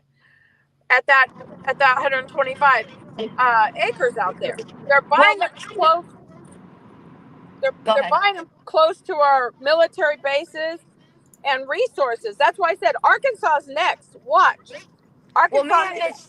Me and Donna was talking I think it was Donna. We were talking one day, like, I'm just going to get some spy equipment and just start going around all these Chinese-owned properties and see what it is that they're fucking doing. And I still think that would be a great idea. But let me bring an example up that just happened in North Carolina. There was a preparatory school that was Chinese funded, and it ended up getting a grant, then being bought, then getting some shit donated to it. All shook out with this preparatory school being owned by the Chinese, having a large PPP loan, and it's sitting empty to this day. There's a lot of investment in the United States of America into real estate and such that they will never occupy. In fact, whole neighborhoods, they say we've got a housing shortage. That is in fact not true. There are whole neighborhoods and buildings that they will actually stage to look like they're full, but there's nobody living in any of them. Same thing is happening in New York City, where they buy buildings in order to park money, because the money has become worth almost nothing, both the Chinese currency as well as the American currency. And this is probably what's going to lead to the demise of our the biggest demise to our, besides their money laundering to Ukraine and everywhere else on the planet, but the mortgage market, or the real estate market. Morning, Vicky. How you doing? So Donna, if you say that you just happen to win the next governor election or become president, what would you do as far as a solution to that? Of the foreign ownership in American land? Yes. Well, it has to stop immediately, but that has to go along with corporate reform, because the way they're doing it is you have to look at the mechanisms of how they're doing it. and absolutely how they're doing it. It all goes through the corporations, and it's like a veiled. It goes through the corporate veil for them to be able to buy land, and so that has to be stopped immediately. The corporate ownership of the foreign owned corporations, as well as the ones who should be hit with antitrust like a freight train to break them up, like BlackRock, Vanguard, State Street Capital, just to name a few. I mean, there's a ton of them out there. The NGOs have to be disabled. They are money laundering through these NGOs. They're using them to stash ballots and to manipulate our elections, our election cycles and such. So this is a very complex. I hate it when people say it's a complex problem, but it is a complex problem because it's like a squid. It's like a squid with its tentacles in every part of our society. And we're going to have to lop these tentacles off no matter where they land. That's part of this organized crime. You've got to think about organized crime as an organism made up of cells. So we're going to have to go after every part of it to clean this up, because if we don't, we're going to fail. But there should be no foreign ownership under corporate guise of our American lands. This should be owned by Americans, period. And well, I've heard this argument before, that there's no way to fix the intermingling between our governments, and because I look at BlackRock as like a monopoly. So I always ask myself, is our government. Say it again.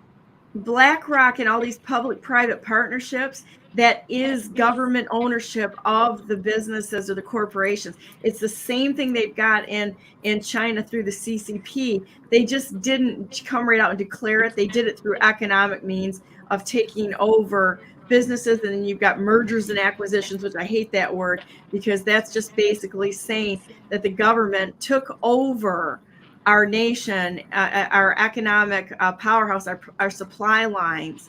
The government has taken them over, crushed small business and local businesses on purpose. And you can see what they did during COVID with shutting down the small mom and pop businesses and giving the advantage to corporations. And then you've got Citizens United out there, and that gave corporations the ability to have rights as an individual. That was a really bad idea. So somebody that's got a whole great big box of pens could go in there and start nullifying back to a point where this craziness started. And it's going to go back a lot farther than what a lot of people think it should.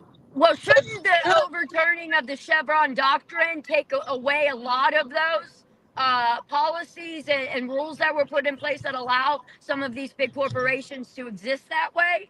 Well, that would require somebody to be in office that has guts to actually do what needs to be done, and start nullifying and saying you don't exist. That's Chevron, but it's also Norton versus Shelby County, is to go back and just absolutely bye-bye. You guys don't exist. You have stolen from the American people long enough with no benefit to us whatsoever. And guess what? You no longer exist. All funding is absolutely cut immediately. That's all of the discussions that we're having over marriage, rights, abortion, all of this. There's a quick way to end these issues, which are philosophical issues, which you do not win in an argument. You just cut funding. That's it. Cut the funding and watch them dry up, because most people are there because they're there for money. I don't think the American people really understand what is actually going on. And unless you are in the spaces that, the people on this panel are, and, others that we, affiliate with, I just don't think that the American people have a real grasp on how ingrained the corruption is in every facet of our government. They're just complacent. They're okay as long as they can, pay their kids' football fees and have dinner on the table, and they're okay with that. But they don't realize that their silence and their complacency, 20 years from now, that will have them starving. Yeah, well, their thing is, it's not in my backyard. So as long as they don't see it right on their doorstep, they think that it doesn't exist, or they're not willing to act. Well, guess what? It is on everybody's doorstep. This next election is a matter of life and death for not only this nation, but people individually. 100%. You know, I've had people come at me for being down on the border for helping to rescue these children. And they're like, why don't you mind your business? And I'm like, I am minding my business. This is my country. These are children. They don't have a voice. And they're like, well, it's not affecting you. Like hell, it's not affecting me. It does affect me. It affects my country. It affects everything. And they're just like, I don't understand why you do what you do. And I'm like, okay, well, I don't understand why you don't do something else either, right? But the reality is people, and you're right, if it's not happening in your backyard, you're right. And I live out on some acreage in Texas, and we are an area that was predominantly what is known as cedar choppers way back from the 1800s. And a lot of these are descendants from the cedar choppers that live out here. But then there's some of us that have come in, you know, and just assimilated ourselves with them. And we just go with the flow. Like we don't buck it, right? Because it's fine. We all get along. And at COVID, right, first year of COVID, all of a sudden we started seeing properties being bought up, and everything that's being brought in is either Venezuelan or El Salvadorian. And we're all going like, what is going on out here? And it's crazy what's happening in our own backyard right now. Well, that goes back in, that goes, sorry to interrupt. So I'm in Texas too. And if you look at my paper, I was also out there in San Antonio and, you know, trying to help the children. And, you know, when we try to look and see what's going on, I mean, I got a lot of pushback too. I'll just say that because I want to revert back on that one. I've been called a traitor so many times for helping the children by Christians. It's like, you know, Christ says, let the children go to him. You know, we're supposed to be his hands and feet. And it's like, it's just blown me away. You know, I didn't even focus on the adults. I focused on the babies, the innocent ones. They're like, and I heard so many times, well, their parents made this choice, so they get to deal with it. You know what? I'm going to push back on that one because that's a false statement. The parents didn't make a choice. 98% of these children coming across these borders have been taken from their families. They are not with a family member. I have a video from McAllen, Texas, of a little boy they brought out to a man and a woman to traffic him off to them, and he took off running down the street. They had to go get him. Okay, like I had cartel come after me the third time in McAllen, Texas, when I rolled up on Catholic Charities at 2 a.m. in the morning, snooping through their windows and the little cracks trying to see what's going on, because I had been informed it was nothing but men and children in there. At 2 a.m. in the morning, I have little children screaming their guts out, and there's nothing in there but children and men. Now, I'm sorry, think what you think, but I know what I know. And it's disgusting. But McAllen is completely ran by the cartel from the top to the bottom. And you get anywhere near Catholic Charities in the state of Texas right now, whether San Antonio, McAllen, Laredo, and I'm telling you what, you're going to have cartel do a little visit to you real quick. Oh, yeah. I saw the cartels out at the shelter I was working at there off San Pedro. And we actually, the first night we were there was a 7-day-old baby with parents and a 3-year-old brother. They were sick. They were kicked out of Catholic Charities shelter because the baby was born in Texas. And so they were put on the street in Texas in December. And you know, being in Texas, December is frigid. It's a whole different level of cold. I was at 8,500 feet in the mountains and could wear a hoodie. And 40 degrees in Texas, you're going to get, you know, hypothermia, it feels like. But I mean, they put that family out, and we went to the store to get some, you know, to get a blanket, find something for the mother, because we know as women, if you know, you're breastfeeding and it's that cold outside, your milk's not going to drop to feed your baby. Exactly. And so we went down there. By the time we got back, we were not even a quarter mile down the road at the store. We got back, cartel traffickers had already started taking that family to one of those crappy little hotels down the street. We tried to intervene, but because they spoke the same language, they tended to trust those traffickers more than these white Christians coming up and trying to help them. Yep. And you know what? The sad part about it is those 2 little children are probably not alive today. Yeah, and you wanted to ask earlier, somebody, I think it was you said earlier, where's all the kids, from Haiti and Hawaii? I mean, I think we know when we just don't want to say it. Oh, Say it. I've said it. They're trafficked. They're trafficked for organs. They're Right. But where they are adrenal now is they're probably no longer here. And if they are, they're exactly. being Most abused. probably a large percentage of them are already deceased. And that's what people need to understand. Like, they're like, oh, these children are being separated from their families. No, ma'am, they're not. They're not even coming over with their families. I have an uncle who is an American citizen. He lives in Honduras. He's been in Honduras forever, I think. And he contacted me when this first started, and he said they're snatching children out of family homes at gunpoint, and they're winding up in America to be trafficked. And I was like, okay, I'll put out the word, right? Like, I kind of like got my hands tied. I'm not really sure what to do now. And when they started this whole thing of, Trump's separating them from their families. First of all, it started with Obama, not Trump. Second of all, they're not coming over with families. They are coming over, they've been snatched from their families at gunpoint, most of them, or sold by their families to somebody to bring to America because they're starving to death and they needed money. Did you, when you were at Catholic services down there and you were looking in the windows and such, did you see any children that were being inappropriately involved in content with those men? No, because here's the thing. So Catholic Charities blocks those windows, and the only way you can see in there is either through the cracks of the doors or where the kids have scratched the film. And once Catholic Charities realized I was filming and trying to snoop around, because I'd been down there multiple times and got away with it. So I thought 2 a.m. I could probably function again. However, it was after all the bars and stuff started opening up again, right? And Cartel have all their trailers down there and everything.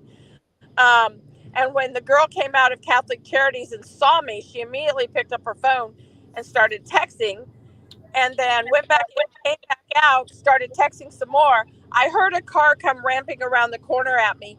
When they got around to the side of Catholic Charities I was on, they had an AR-15 hanging out the window pointed at me. I hit the ground because I did not want to get shot in front of Catholic Charities with children being inside. Yeah. But the building on the across the street from that Catholic Charities building used to be like a secondhand clothing store. It's no longer that. It is actually now the processing center for the migrants that are being pushed through Catholic Charities across the street, or immediately put on buses and taken to the airport and shipped out. Yeah. And see, when I was out there at the Catholic Charities shelter,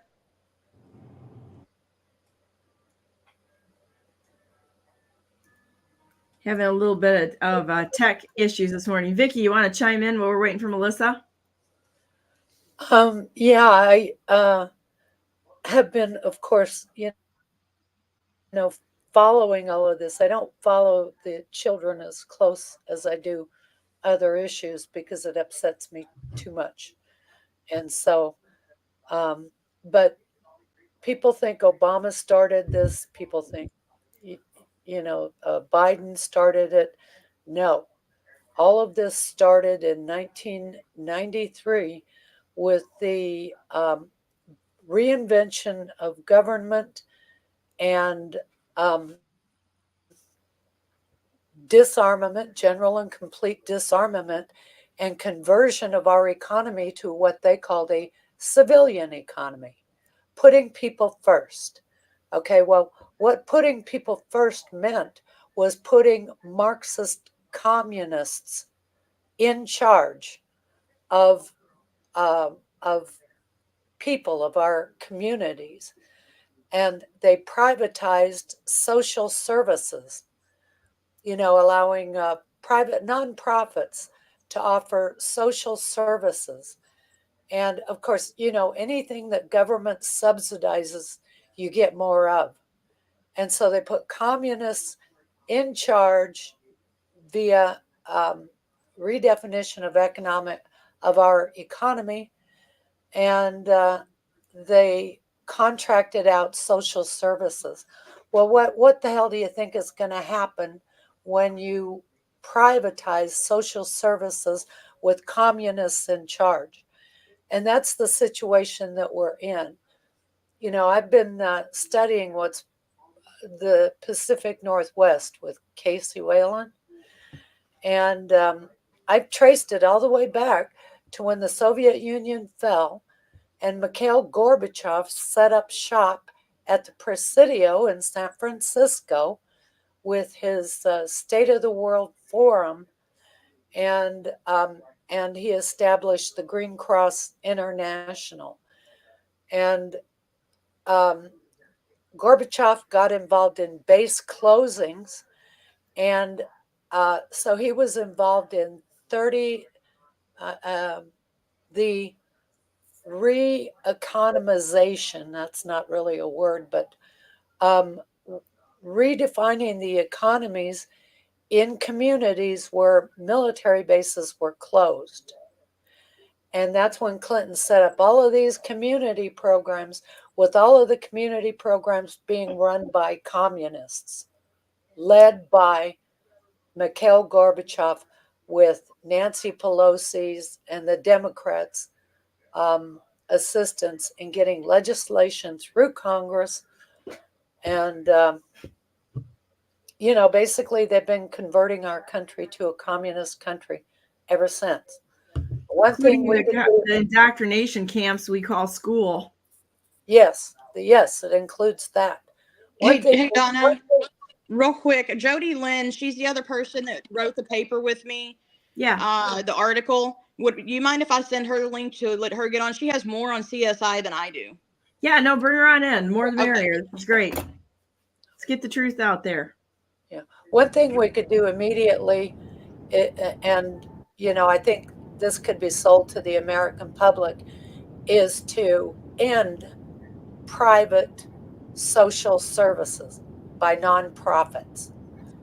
You know, governments operate within a set of rules, Right. and they can't be bipartisan. They can't turn people against people like the private nonprofits do. And so that's something that should be done absolutely as soon as possible. So I Let's work add the for, prisons to that too, because the prisons, being a private entity, are running human beings to fill quotas and such. If you want to see something else that's really screwed up, our prison system is completely off the rails. All part of the same program, privatization of prisons.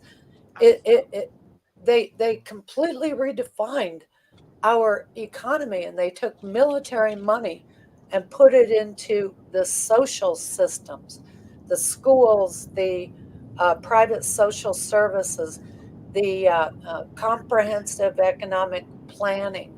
All of that is done by Marxists. And so, well, I can tell you, I was working on my master's.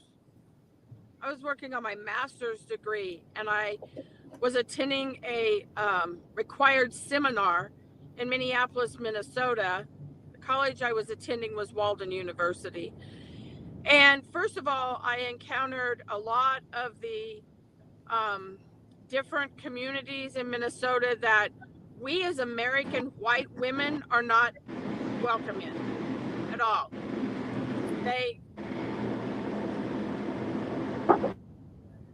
Go ahead. They don't want us in those communities. So that was the first thing I encountered. The second thing I encountered was there was a professor who I believe was involved with the University of Texas, Austin. I don't know that professor is still there, but she was also involved with Walden. It was the first time I had to stand up for myself because I had a man in a women's bathroom. Okay. He believed he was a she, which is his right, but I didn't want to be in the same bathroom with it. Right. And so I stood up against it. Well, that got me in a lot of trouble with the dean for I was not sociable, acceptable of that person's choices.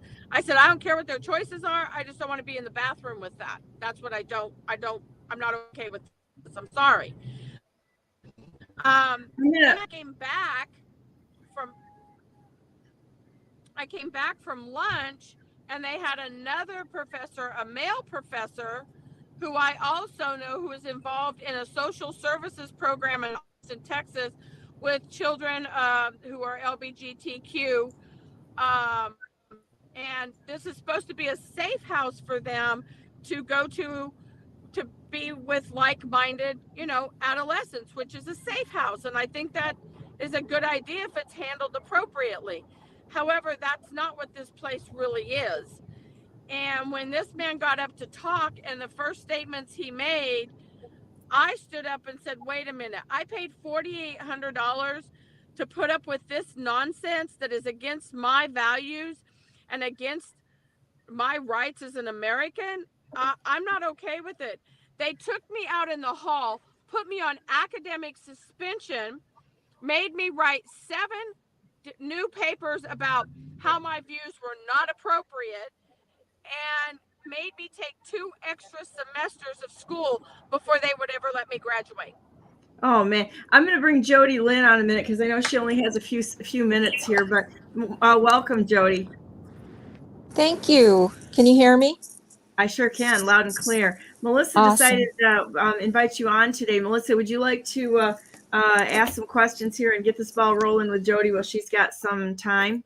Yeah, so everybody's aware of the article, on the I put up on X, and so that was a joint collaboration. So I was handling Texas, and Jody was actually doing the same thing in New Mexico, and we didn't even talk about it beforehand. So you can see that's a hand of God in this. And we put it together. So at the end of the article, I put all of her stuff on there, so she has more information on the ties with the CSI aviation and how it all pulls together. So I'll let her explain that before she has to get to her meeting. So Jody, you want to go on your knowledge of CSI? Yeah, this is what's happening right now is we've got a little flakiness out there on the internet. Jody Lynn, can you hear us? She might have to leave and come back. We're flaky right now across the United States.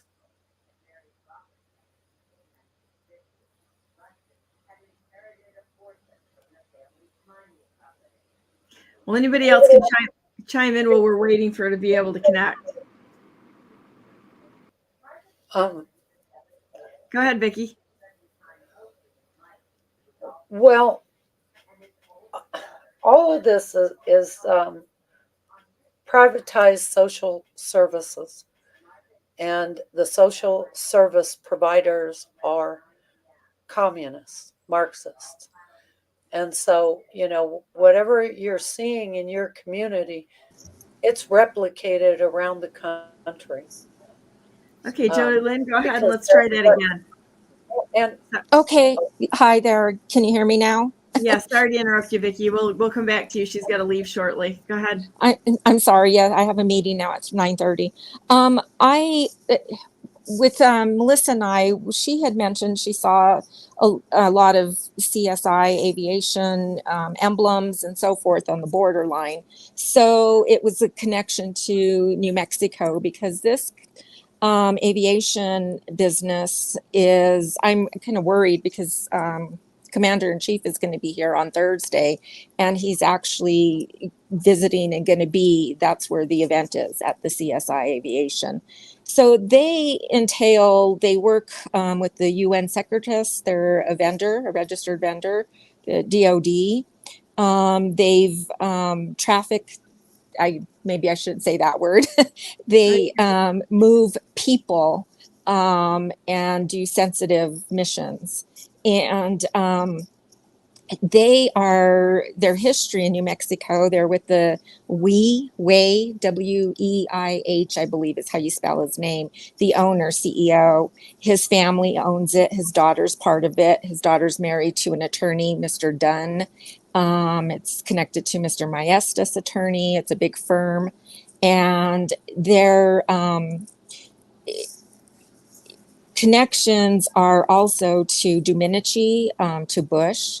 This started with the Bushes.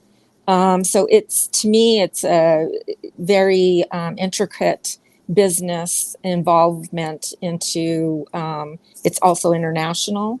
So they, I believe they're profiting massively on border issues, border, just it's an intense organization. The Bushes, Nally Domenici is running now against Martin Heinrich, and there are two evils there. Martin Heinrich is with the Council of Foreign Relations, and Nally is part of the Bush, regime with her dad. Her father, Pete Domenici, was a senator here. And so it all ties to Los Alamos, National Labs, this Way company, Mr. Way, he's with the CSI. He ran at one point for governor against, who was the lady governor? Melissa, do you remember? Susanna Martinez. Yeah, he ran against Susanna Martinez. David Clements ran against them at that time too. So it's very interesting dynamics. The Bush, part of this relationship with CSI is involvement in, Afghanistan, all the wars that you can think that are nonsense. Can I ask a question? Is CSI, is that Computer Sciences Incorporated? You know what? It's not listed as what that acronym is, but when you look at CSI acronyms and look them up, they're all involved in that type of technology base. So Okay. Right. There's Oracle and there's Cisco also involved in CSI based acronyms, and so they all are entangled in the same realm. But yeah, CSI Aviation, there is no anywhere I could find what that acronym means, other than it's possibly linked to the technology. Yeah, and especially if it's part of DoD and registered. I mean, it's all involvement. Well, Thank you.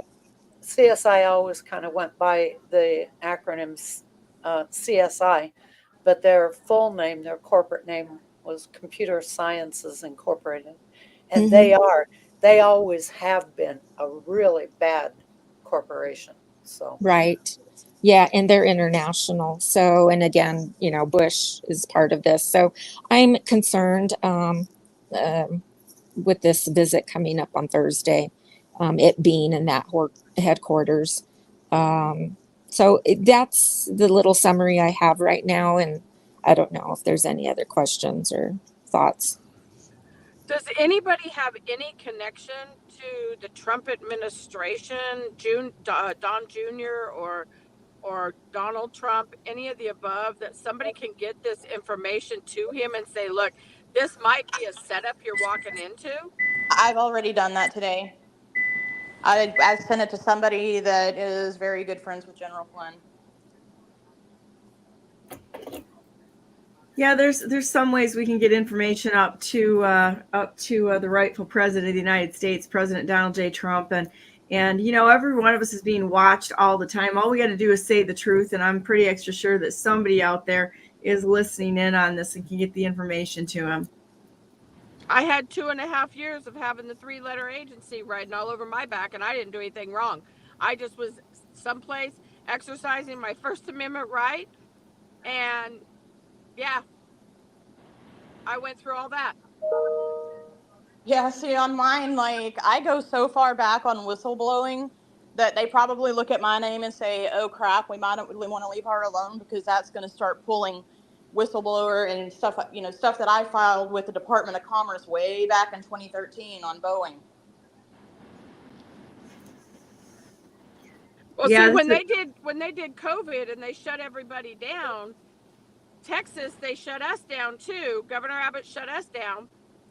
And one of the things is, I'm a licensed counselor, and one of the things he did was say, hey, if you have an office building that's in somebody else's building, right, you can't see clients.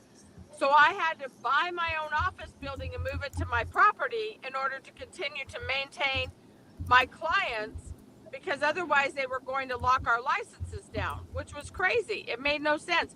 But they left the big box stores and the liquor stores open for everybody. I know why that is. Do tell. All right, that's so. What if you're in an office building belonging to one of their people? Then the FBI is going to have to close down the building. They don't want to do that. They want to close you down. So they make you buy your own building so they can shut you down and they don't affect their Democrat communist buddies. Well, the thing they told us is if the building was on your property, they couldn't touch you. Well, I'm sorry to interrupt, but I'm going to have to head out. If anybody can pass this information forward, I know Melissa, you did. I did to a contact I have also. Just maybe as many of us as possible. That would be, really helpful. If I have information, Melissa has some information, so you can gather it from one of us and pass it over. I would appreciate it. It may be a big concern. I think all of us talking about it, it will get where it needs to go, certainly.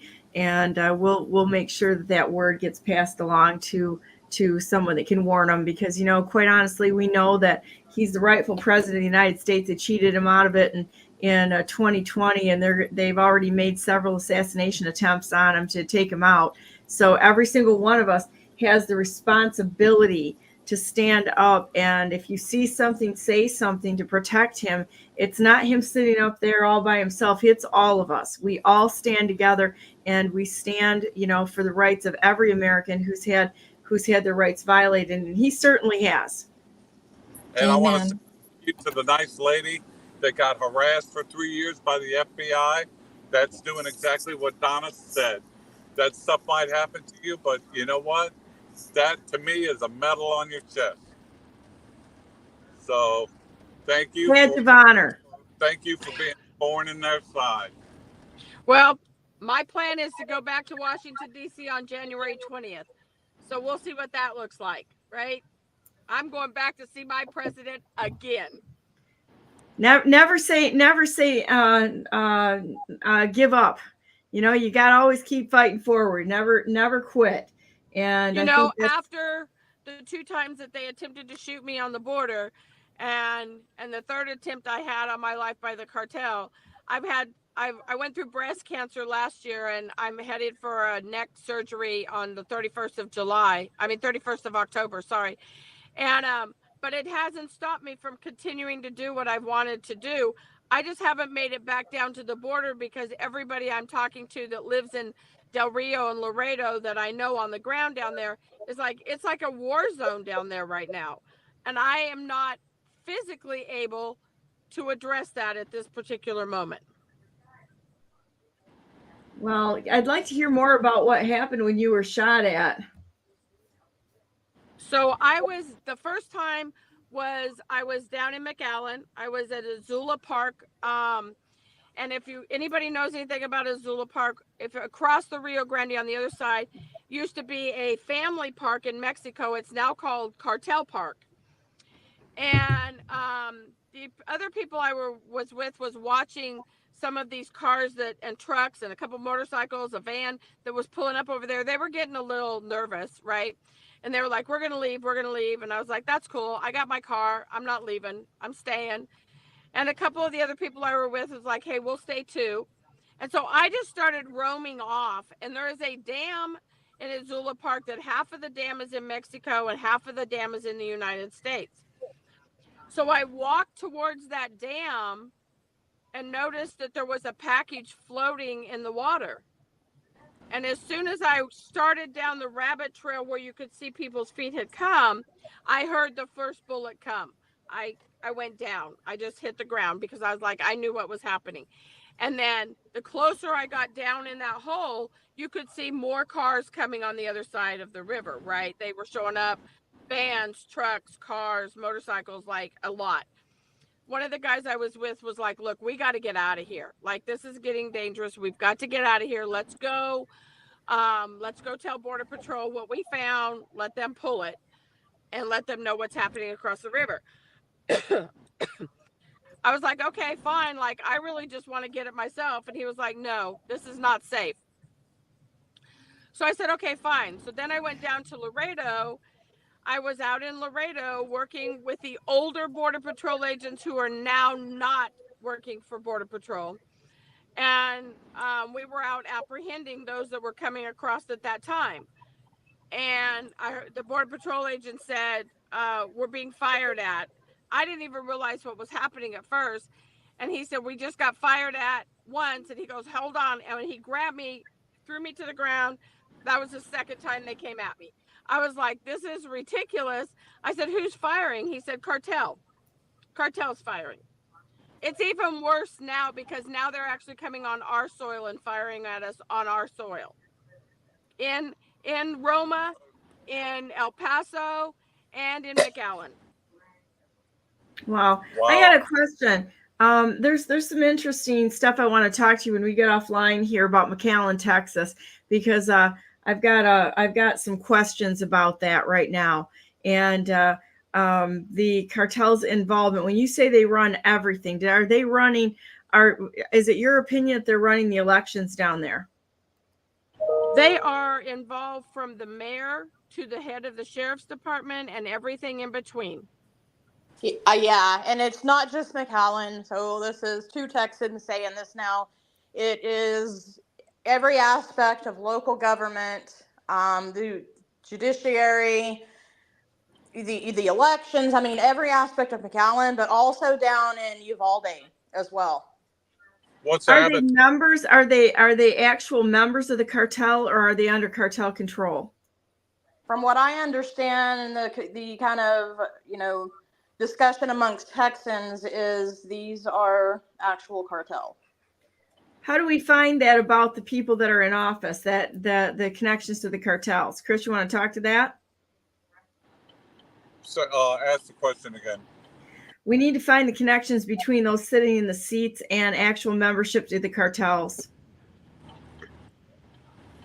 Say that again. I missed it. That's the exact same thing that's going on in Aurora, Colorado.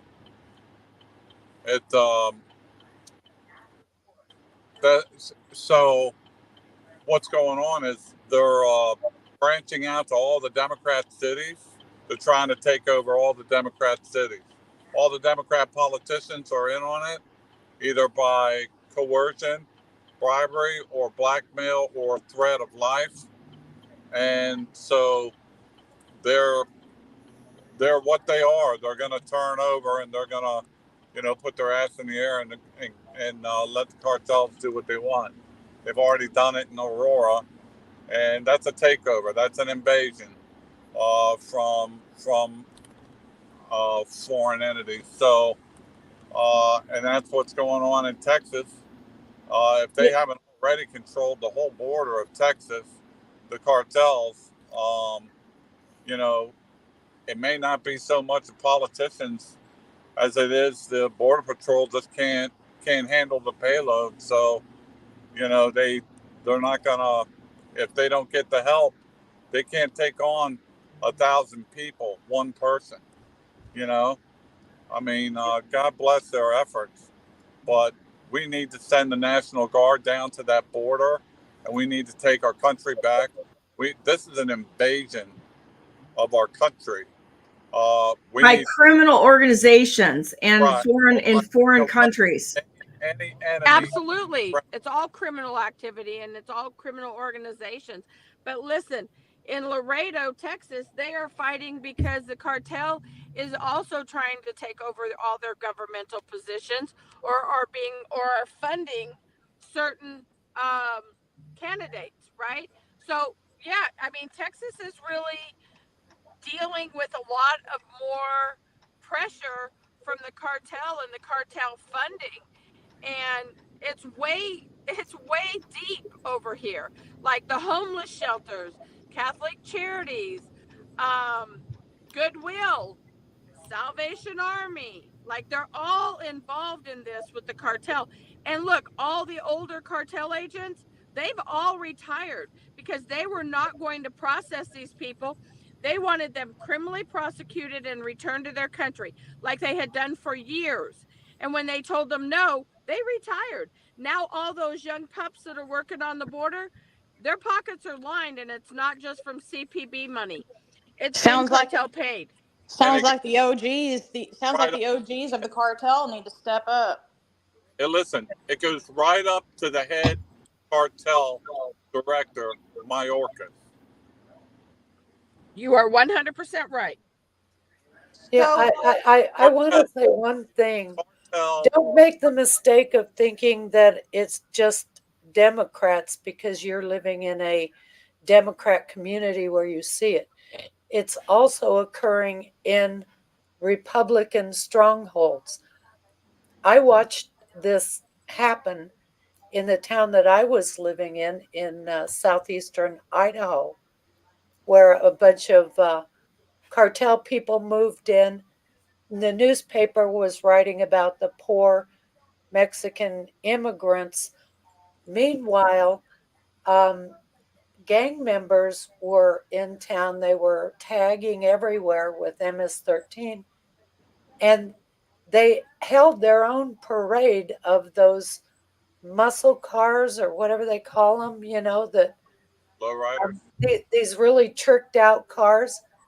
So, and those things, they cost over 100,000 to build. You don't build those on migrant paychecks. And so I watched, basically our town leadership and the newspaper supporting and defending this invasion of our town by MS-13. I think that goes into the markets where the people are being trafficked, right? So they're able to control all these different, subgroups of society, such as the rhinos or, the very far left, those that are pushing the deviancy and such. It's like that probably is, at a high level highlights the trafficking and kind of where to go for each one. So when we're talking about the rhinos being involved in this, I think that's going to be more on economic slavery, right? Because they're going to want to, decrease their costs to increase their profits. And then you have the deviants, which is where you're going to have the sex trafficking line going, right? I think there's a lot of crossover there, Melissa. I don't think we've got you can even separate them, because once they get involved in these crime networks, they're involved in pretty much everything. Yeah. Right, but you're going to see those three main feeder lines. Palms of their hands. What you should know about it is that it is a national strategic plan. It's not just randomly happening here, there, or whatever. It is a national strategic plan. Correct. And it had to have started in the upper echelon, the corporations that really run this country, and it's passed down, and it's all orchestrated right down to where, before they come into this country to take over a commissioner's seat or a political seat, those seats are already tainted. Those seats are already, that's where they start before you see the aggression. So, because there cannot be an order given like, okay, bring in the National Guard, this is bullshit. No, you got to take that person out of the equation first before you start the real invasion. So what we're talking about is a political, this is like the other nice lady said, this is all in local government, whether it's people that are conforming to or people that are replacing those people. Yes. So, these governments have to look. This is bigger than waiting on one man to say, okay, National Guard, go get them. It's not that easy. You have to, I have a different way of doing things, and my way is a little covert, and it's one by one, And at the end, you wind up seeing it doesn't have to go too far before everybody starts catching on, because they see you hang one person. Oh, let me illustrate it this way. You hang one person for committing this kind of a crime, and you see a lot of change. You hang the second person, and then you see them. All you see is assholes and elbows, and now you know who to run after. Yeah. Well, and I think that's what the Democratic Party is doing right now by bringing people like Lizzo and Beyonce and all these people to Harris, because all of those people and Harris are all on the Diddy list. Everybody needs to wake up and realize that. Yeah, they're all running like cockroaches when the kitchen light comes on. They're all bumping into each other. They don't know what to do or say. Well, and they're losing big. They're losing bigly, which is what, even though we look at a lot of problems and the things that are in the headlines, if you look behind the problems that we have, you got to face them and run right into the fire in order to fix the problems that we have right now. And I think that honestly, that everybody here does a pretty good job of that, and I'm really, really super thankful for that. I'd like to have everybody here back on again together, because this is a great panel of wisdom here. I think that we all bounce off each other pretty well, and that's wonderful. I'm going to give everybody 30 seconds of last words, and then we'll say, how about we do this? We'll say a prayer, and then 30 seconds of last words, and we're going to go about our day. Okay? Okay. Dear Heavenly Father, thank you so very much for everyone who has the courage and the desire to serve you in this world. First and foremost, we serve you and work towards your good purposes on earth as it is in heaven. We ask for you to bless our nation, that your favor would be upon all of us who are fighting for especially the children, to protect and defend those that are innocent, that we would protect and preserve their innocence and help them to grow into a wonderful adulthood, to be adults and to serve you here also, and serve each other. With the treasure we have is never in the monetary things that you've blessed us with, though we are very grateful for every single thing that you've given us. It's in each other. It's in our relationship with you as we walk through this life together, learning to be more like you every day as you are the perfecter of our faith. We thank you so much for that opportunity. We thank you for everything you've done for our Savior, Jesus Christ, our Lord and Savior, and the way to have that separation between us bridged by his death and resurrection. Thank you so much for forgiving us for what we do wrong and for guiding us into better ways. We thank you for everything so much, and you've been a great friend to us, and we want to be a friend to you.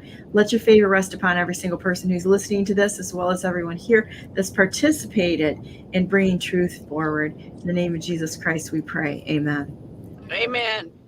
There we go. So 30 seconds, last words. We're going to go around the room. Go ahead.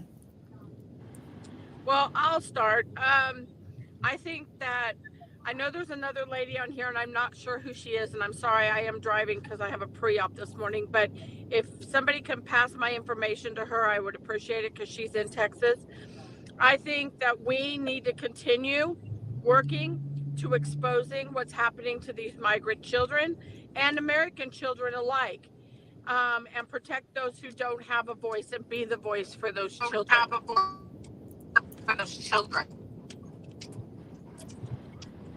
Vicky. Okay. I'm working on an article. Somebody's got some feedback going on here. Okay, let's see if I got it. I think it's Christina. Go ahead. Okay. I'm working on an article that gives the timeline for this with evidence. I document everything. And you can see what the genesis was, what the timeline is, and what happened in 1993 when they began dismantling our economy the way that it was and rebuilding it, and they rebuilt it with Marxist communists. And so I should have that finished, like within a few days, so that next time, maybe when I'm on your program, Donna, we can talk about it. I think I've got you scheduled for tomorrow at 10. So we'll go I at won't, I that won't tomorrow. have it done. I won't have it done by then, but That's okay. We'll be talking tomorrow. So there you go. Chris. I worked for a contracting company that assisted Homeland Security. I worked with the federal protective officers. And I want to say this. My Orcus merged the Federal Protection Agency, which used to be Homeland Security, with Homeland Security. He did it as soon as he got in office. I would like to see an audit on Homeland Security and also on the Federal Protection Agency to find out where the money is going. That's all. Okay, who's next? I'll go. I am so glad that I made it back for the prayer. I was like, that is just a God moment right there. That's just anyway. So I missed everything you guys were talking about, but I'm sure it was great because you guys are all wonderful, great people. And I think if you would give me 30 seconds to say anything, I would say that regardless of everything that is going on right now and how bad it is and how hard that is on the people that carry the message of the truth, because really it's a lot harder on us than the people that get to walk around programmed. Their consequences will be, it will require our sacrifice. So I think that the people need to go forward with compassion and realize that we're all going to be in this fight when it happens. And if we come together as we the people, then there ain't nothing that we can't fucking accomplish. And as soon as the people wake up and realize that, then we can get through all of this garbage we've been going through. Compassion. We can hang just one, right? Chris, as long as it's in the public square. Okay, Man, so, Chris, I love you. There'll be some hangings. Just one. all right, so I want to do mine real quick. First thing I want to, add to the end of this is for Donna. There was something, I can't remember if it was something that Biden did or a legislative act that it put the first 100 miles of the United States border under federal jurisdiction. I think that may tie to what we're seeing in the cartel involvement in Texas border towns. And secondly, Chris, I heard what you said. You would like to see an audit of certain agencies, and I missed the last one that you said. So if you could repeat that. The Federal Protection Agency, because it was basically taken over by Mayorkas.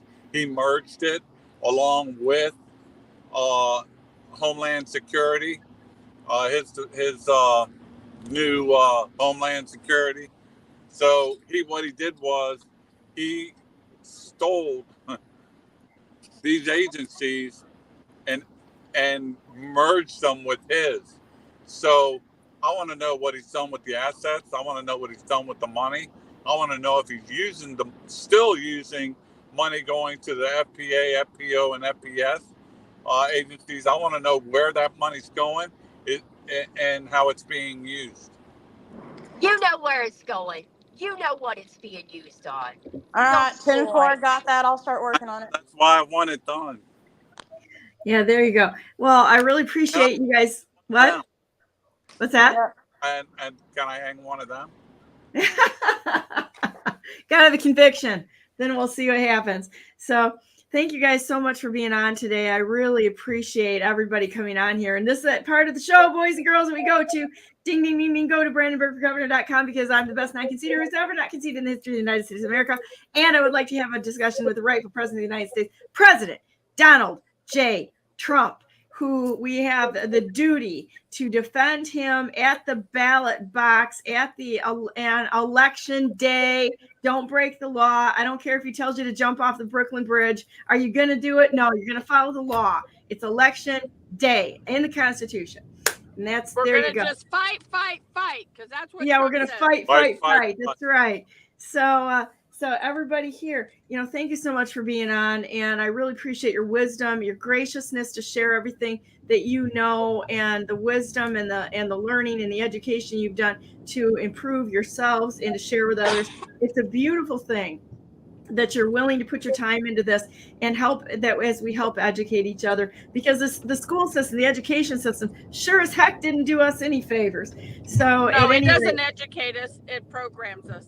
It does. They're indoctrination camps. So here we go, guys, boys and girls. God bless you all. God bless all those whom you love, Bless and you. God bless America. Have a great day. Make it so. It God starts bless y'all. here. Have a great day. And you know what? It starts here. And if you don't have a good example, be one. And you guys can stay on and we'll talk when we get offline. And I wish you guys could listen to these private conversations because they're really fun. So, and we'll see you tomorrow. Tomorrow, it's Liberty Essentials with Bill Moore, Ralph, the IT guy, Karen the Riveter. And then at 10 o'clock, it'll be Vicky Davis again. And maybe others will join us. That would be fun too. So anyhow, have a great day.